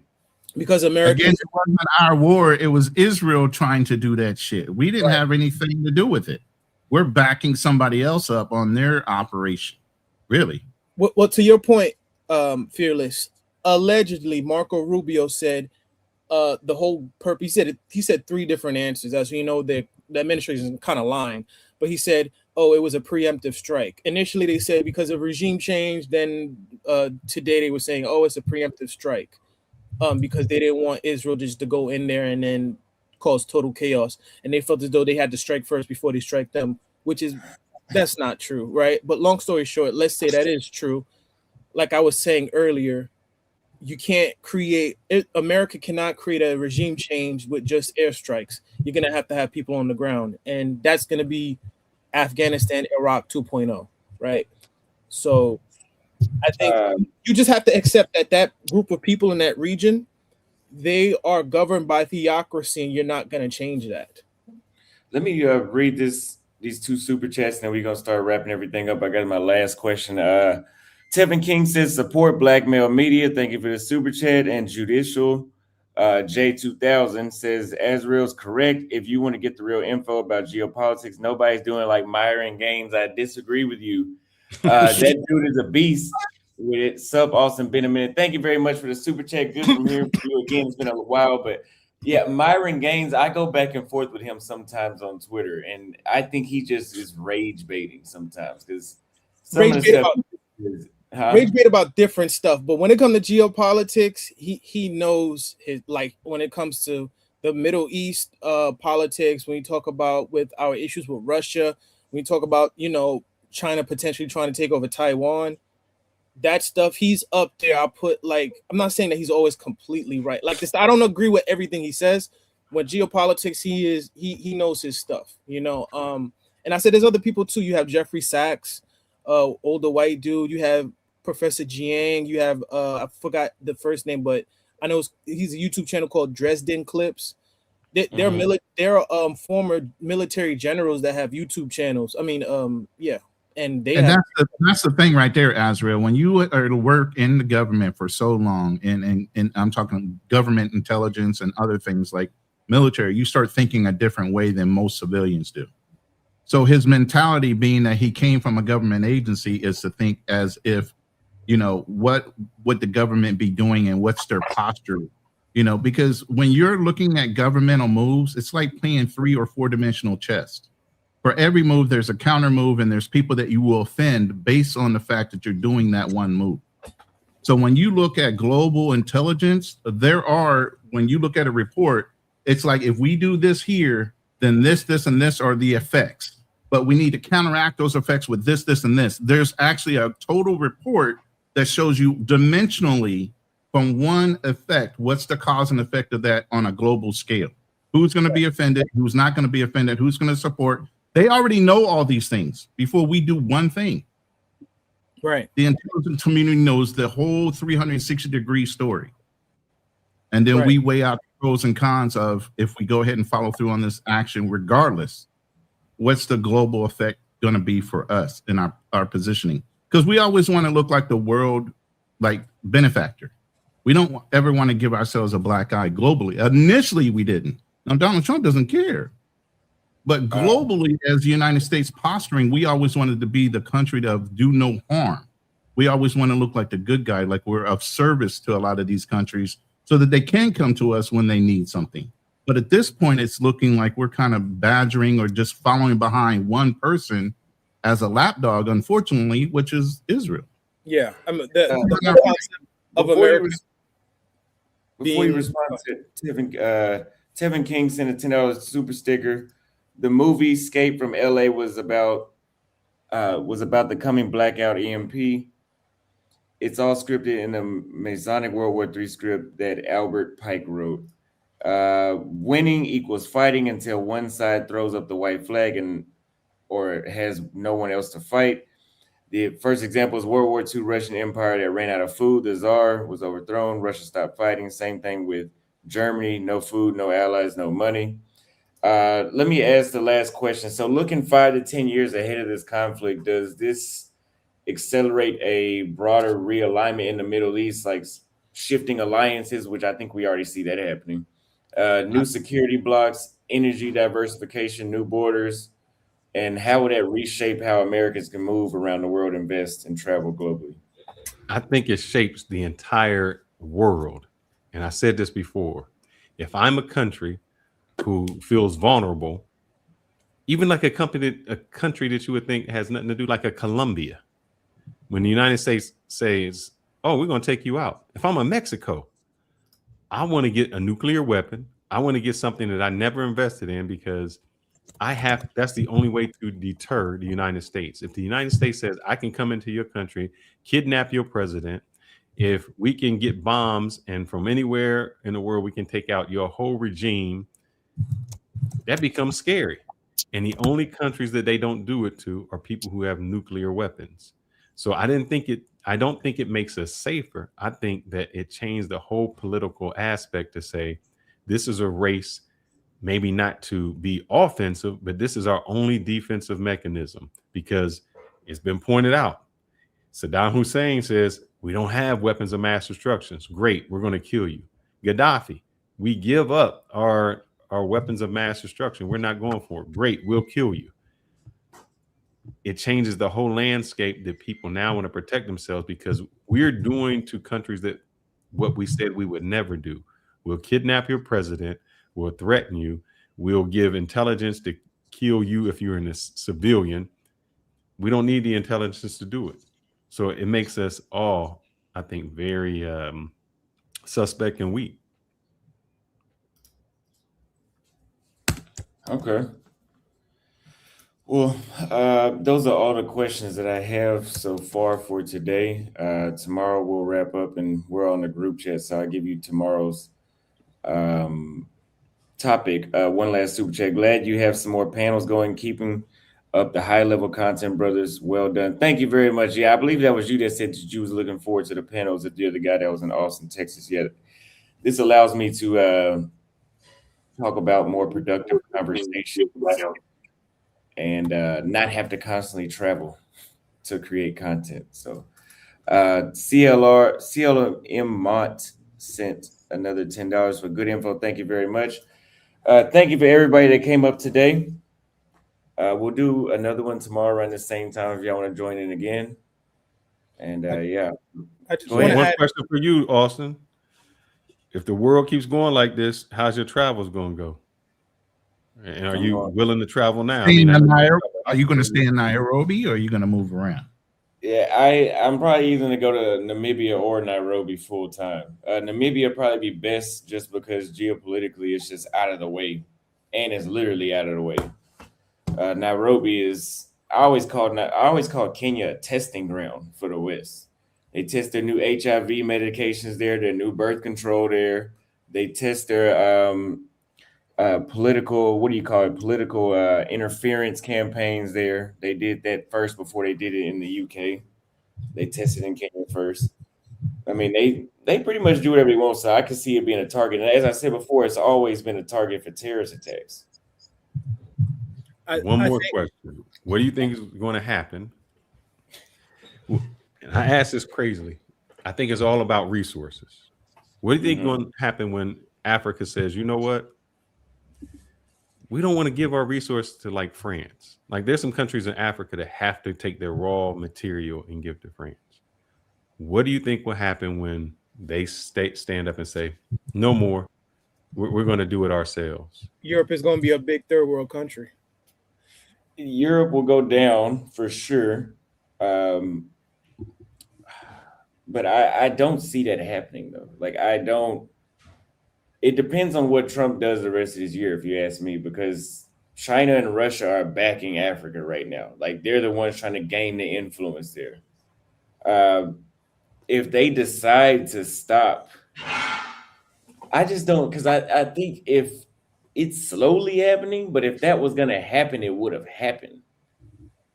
You know, in most countries that, I don't know, that's actually a really good question that I can't answer, because most countries that have tried to do that, for example, like look at what happened with Zimbabwe after they got rid of Rhodesia.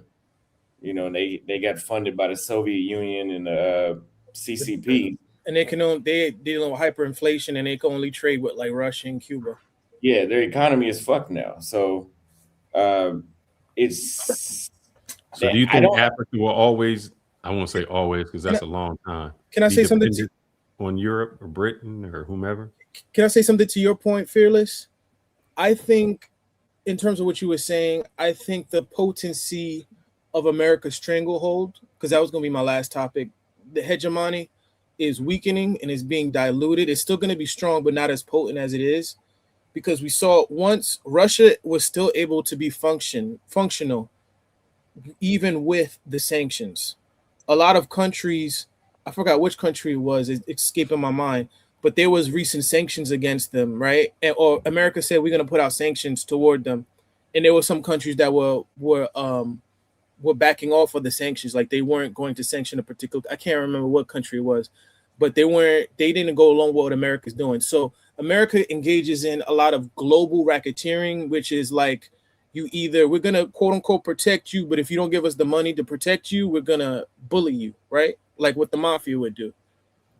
People are not really bowing down to America as much anymore. So when America, it's not a thing of now where it used to be like whatever America says goes. Like, okay, if America says we're gonna sanction this country, everybody follows suit. Not everybody's doing that anymore. But here's the thing, and I know I can't remember his name. First name is Frank, starts with a Z. One thing he said that Zanu. Yeah, we're gonna try to have him on our show. The one thing he said that Africans can't do is maintain. Yeah. He said there's not even a word that says it. So my question is, if you kick out Britain or you kick out those places, how do you maintain your infrastructure? The thing is, the influence that Africa is getting now is a lot of it's coming from, as I said before, Russia, China, the Gulf states. But going through Southern Africa, I loved it when I don't like a lot of shit he says, but when he said that, I know exactly what he was saying. If you go to the countries that kept the white people, like Namibia, South Africa, and outliers are places like Botswana, that they didn't do the same thing as Namibia and South Africa, but Mauritius, Namibia, South Africa, Reunion Island, the infrastructure is magnificent. You know, some of it looks better than some major cities in America. Everywhere where the black people stayed in charge is fucked up. I mean, it's just, James has been there. How many potholes did you fall in Nairobi, James? How many potholes did you have to jump over? Damn, James, you fell in potholes, bro? Dude, no, Austin did.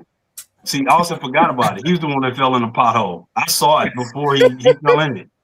He bucked that ankle up. And the thing about it is, he didn't do it once, he did it twice. He tried to get me.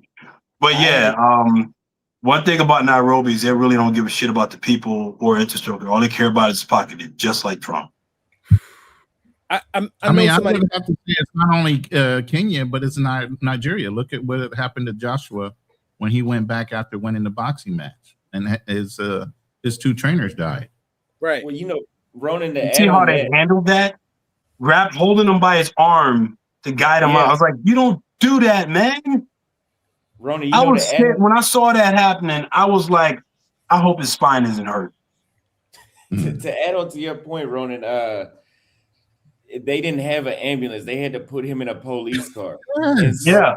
I say about Africa is white people and Asian people and Arabs know how to be corrupt. Africans do not know how to be corrupt. White people with balance and moderation. The balance. The number one example that I always use is if the United States has $1 trillion budget for the military, they steal $100 billion by charging $2,000 for a screw, $10,000 for a plate. You wouldn't know until you looked for it though, because it's so efficient. In Africa, they get $1 trillion, they steal $999 billion, and then when they get invaded, they don't have bullets, they don't have helmets, they got Soviet era equipment, and you like, but y'all got this budget. Where'd the money go? They got a Bentley. Yeah, and you know, a Rolls Royce. Someone got a private jet. Oh, and a private jet. I remember I was on a panel one time, and someone made a great point. They said South Korea and Kenya gained their independence relatively at the same time. But yes. look at the difference of infrastructure and quality of living. We know, trust me, I'll be the first one. I love South Korea. Hopefully, I'm going. God willing, I could go there during New Year's to Seoul. Right. South Korea have their oligarchs. They have their whole. The Samsung is controlled by like 3 families. So it's not a lot of their infrastructure. A lot of their major companies are like they have their own version of a South Korean, like Rothschild, Vanderbilt, all that other good stuff. However, they understand that in order for their people, for the country to thrive, their people have to have a modicum of a quality of life. African countries don't know how to do that, like what Austin was saying. So, like I said, they both gained their political autonomy around the same time, but one is night and day. Right? I mean, I always thought about this. Why is it that it's cheap? A flight from anywhere in America is cheaper to go to Asia than it is to Africa. Bro, look at this. It's cheaper to fly from one country to another. In Africa, it's expensive, isn't it? Right. Yeah, I just did a video. I just did a whole explanation on why I'm going to tour Asia over Africa. And one of the things I brought up is for the price it cost. They just actually opened up a new route to Angola from Kenya, to Namibia from Kenya. Or they have direct flights twice a week, 2 or 3 times a week from Angola to Kenya. And it's now $400 round trip, which is very affordable. Before it was $800 one way. I don't give a damn where unless if you were coming from South Africa or Namibia, you were going to spend $800 one way, no matter where you were coming from in the continent.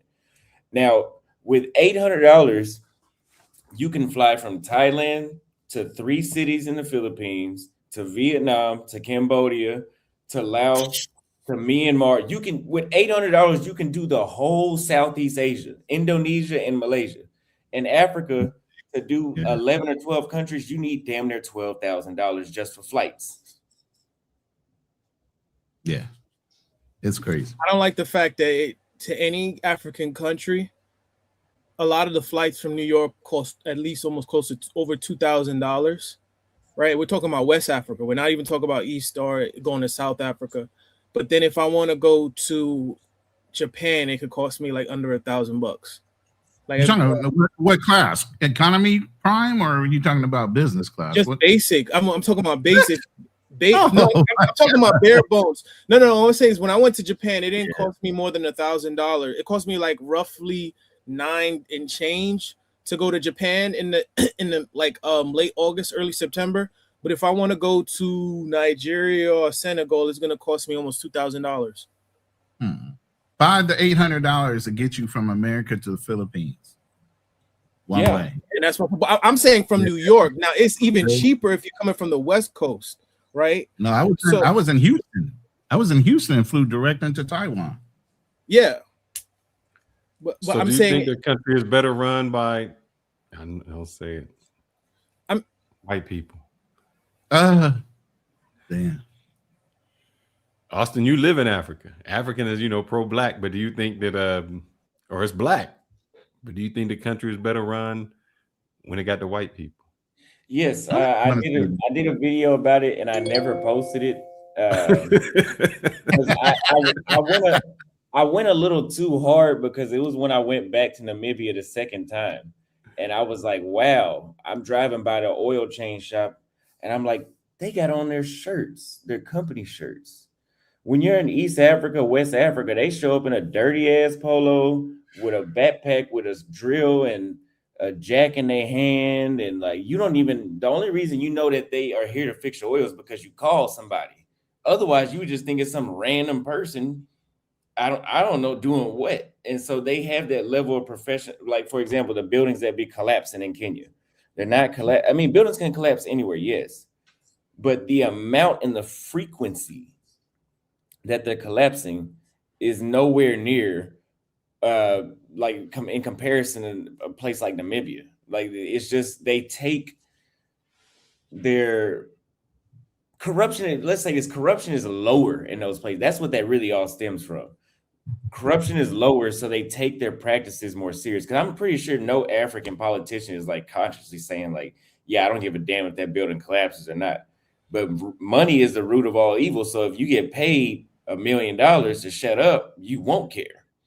But in places like Namibia, they're not really as corrupt. And I say not really because again, corruption exists everywhere. But I gotta be fair because the Philippines is just as bad, but I don't want to say too much because I live here. But go look into the politicians and look at how many trillions of Filipino pesos have been taken in the last few months to a year. But this is where I think the caveat is, the X factor is because Africa is filled with resources. That's the difference. I think that's the biggest. It's like, damn, okay, we expect you to be a little bit corrupt and take bribe money, but goddamn, like, you're a country thriving with resources. You mean to tell me you can't build a functional, developing country? You don't have to necessarily be first world. You don't have to be a part of what's called the G08, like I forgot what they call like the 8 top countries. I forgot what they call, but they always have their accords or what have you. But you don't have to be a top 20 country economy in the world, but at least be functional. Like, you should be able to have people can come in and out of your country smoothly for tourism, for commerce, you know. Let me read this quick because I guess they think they own us something with this one. So southern states of America are worse than some African countries. That's bullshit. You So must be out your mind, man. God damn, hell here's the no. thing, right?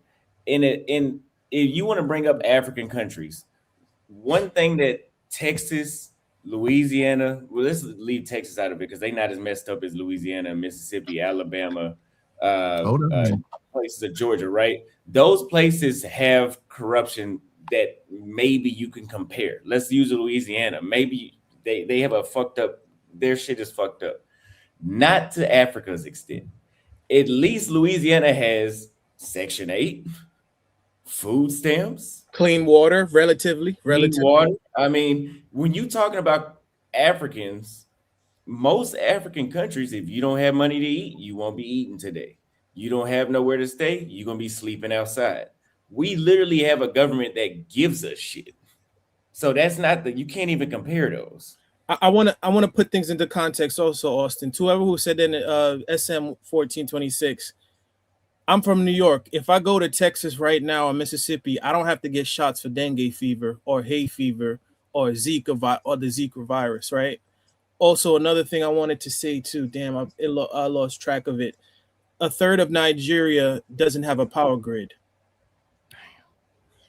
God, dog, and they got the nerve to come to America and act like they running shit up in here. God, dog. Man, you should. I be cooking when I be cooking with, and it's crazy because I'm not FBA. Surprise, right? I'm actually my parents are Jamaican, but when it comes to the Nigerians, when they would talk about, I don't understand why these Americans they don't do this or they don't do that, or they'll say oh, in Nigeria, we take care, we provide fully 100% for our woman, and I'm like, I be cooking with fish grease. I'm like, oh, you mean the same Nigeria that a third of their country is without a power grid? I mean, you're living still in the dark ages. Like, come on now. And this is not, I'm not trying to ish on all Nigerians, but there's levels to poverty, right? Yeah, You got that right. it's levels to poverty for sure. Let me not to mention we also got free education. Some African countries don't have free education. Like you literally, if you don't have the money for anything, you don't get a lot of things in African countries. I'm glad you said that. As far as even learning your ABCs, like literally, All you have to do is expose your country to free education. You can use AI. It's easy. I mean, what are you safeguarding? I'm glad you mentioned that. Put it out there. About the education, because check this out. Compared to America, right? Where do rich people send their kids in America? They send them to Brown, they send them to Harvard, they send them to Yale. Where do the rich Africans or the rich African politicians send their kids to go to education? America. United States. or Europe. Mm-hmm. yeah. So there's, like I said, there's levels to this. So you can't be talking about. Yeah, I think Putin said it. Putin said it best. He said, Africa is just a cemetery for the people. That they send your kids for education, you send your money to another bank, you send everything else, and the only time you come back to Africa is to die and get buried. Let me. I didn't hear that one. That's crazy though. I gotta go. You did say that. I gotta tell you this. We're always talking about giving back to Africa. Just one thing you can do is just pay teachers to go out to Africa and teach the kid for free, which has been done. Oprah did it, even though I don't like Oprah. But that's giving back. Oprah did it, and she got found in the Epstein files. Oprah did that. That was an agenda thing to create. Yeah, I think it might have been. Oprah is crooked as fuck. That was to create feminism, because if you found out, a lot of the teachers were found out to be PDFs and lesbians and what have you. Keep in mind, Oprah was the one who went after Michael Jackson the most, and you know how Michael Jackson is in the Epstein files, right? You know about that, right? Yeah. But this is why I say Oprah went after him. So this is why I say if you did mandatory military training and you did at least 2 years, 1 year of deployment, you would have a greater appreciation. Our worst ghetto is so much better than the worst of a lot of these countries. That's why they can come here and thrive in our environment, even though we think it's a disadvantage. It's 100% advantage to any other country that's coming from that type of poverty into our nation. They are still winning.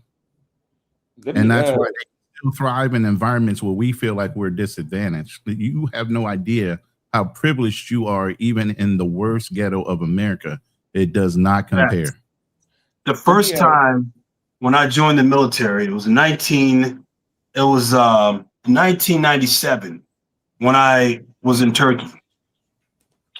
And it was the first time I seen real poverty. I grew up in Bridgeport, Connecticut, and I knew then that where I grew up was still the hood, but it wasn't that bad because one of the hoods not too far from there was called P.T. Barnum, even though all pretty much Bridgeport is P.T. Barnum, but this one was called P.T. Barnum.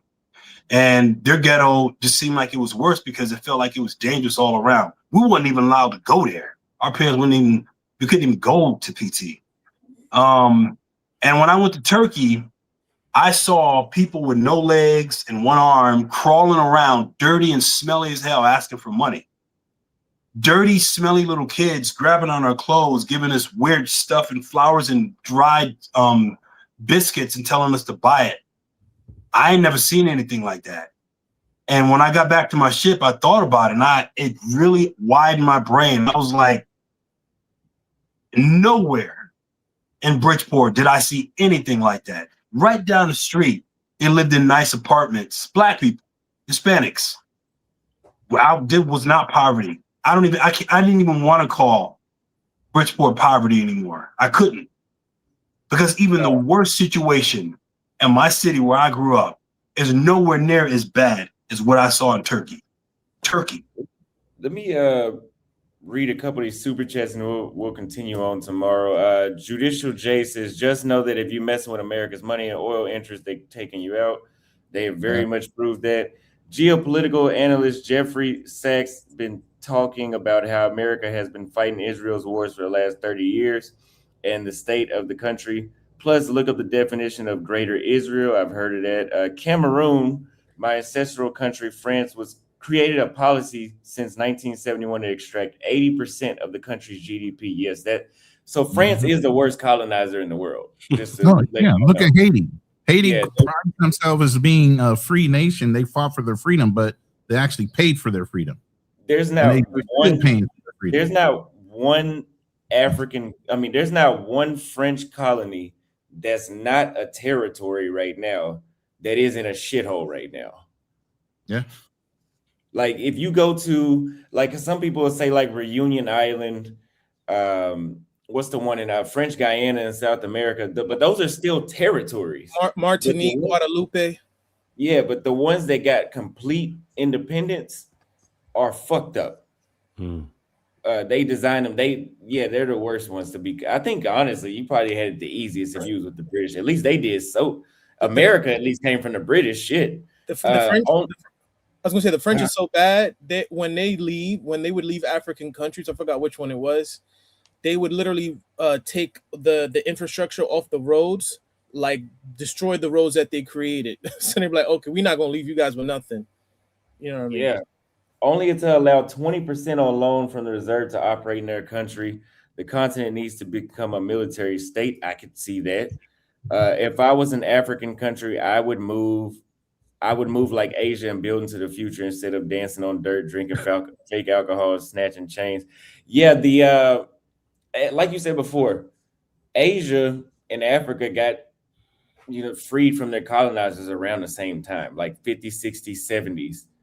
And Asia is night and day. Like Malaysia is night and day.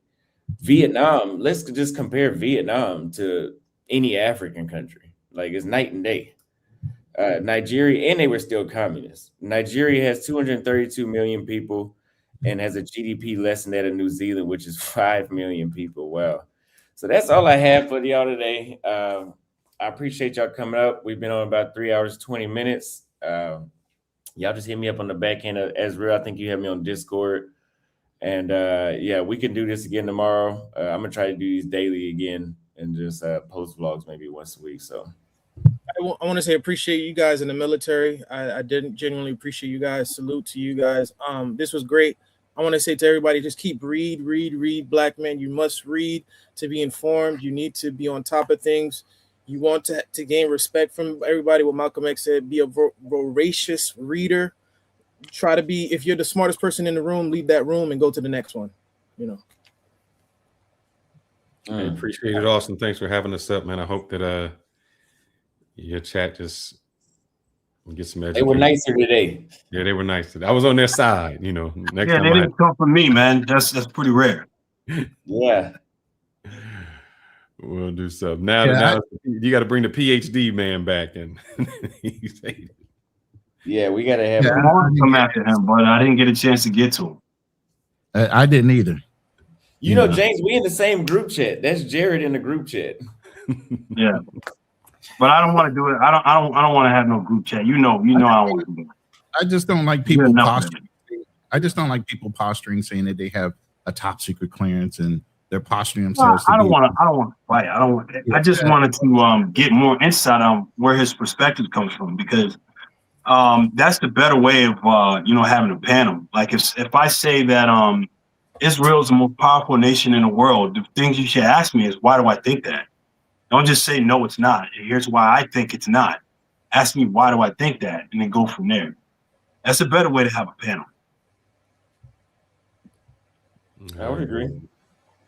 Yeah, I think from that perspective, and that's why I say you need to read, because little old me as a civilian, I was able to just drop facts about different things, and he had to concede a point, and then as soon as you guys came up, he's like, all right, let me bounce, because he couldn't just. He was struggling with Fearless. It like if all other three of us came in, we would try to. We were like intellectually jumping him. You know what I mean? Like, well, I mean, it's hard. It's hard being pro-Israel, man. I mean, I don't even. If you pro-Israel, shut up. Not really like shut up, like yo, shut your mouth. I mean, like just. Be pro-Israel and then listen to let people give you information and then take that into consideration. And once you do that properly, you may not be so pro-Israel anymore. Let people correct you. You gotta let people correct you. You know what I believe? A lot of people, and there are people, unfortunately, because I consider myself somewhat of a conservative, but I believe, unfortunately, in this space, there are a lot of grifters that what they do is they watch Fox News and then they regurgitate. They have these big channels that we all know about. A lot of black conservatives in this space. They'll watch a Fox News clip and then they'll regurgitate what's going on, or they'll put up a clip. Like there's a particular person, he'll put up a clip of Iranian Americans talking about they're glad that the country's being liberated, or Venezuelan Americans, but they have no kind of geopolitical thought. They don't know anything about the country. They couldn't explain to you the history between them and us and America. I mean, us and them as a country. I must say this, and I know Austin wants to get off, but we talk about the MAGNA people, and they follow like Trump like a religion. But we pick our own people as black people, and we never either condemn, try to verify. We just go with them. For instance, I'm having a debate on Friday, and I called Dr. Sabi a fraud. No, you can't call that man no fraud. Like, one, he ain't even a doctor. But no matter how that goes, we blame MAGA, and we say they can do things without proof. But even in our own community, we would worship the people and say that what they do without proof. So we just as guilty as others. We just follow a different kind of God, as we would say, or idol. Yeah, it was a great discussion, you guys. Thanks for having me on. Be safe. Oh, by the way, Austin, I'll be in Brazil. I got to give you the details of what's going on. I'll be there in like 2 weeks. Hopefully. Oh, with the details of Floyd? No, not that. It'll be my first time going. No, it'll be just my first time. It'll be my first time going to Brazil, so I'm excited. All right, yeah, hit me up, man. I'll give you some intel. All right, for sure. Be safe, you guys. All right, thank you guys again. All right, brothers. Thanks, brother. Take care.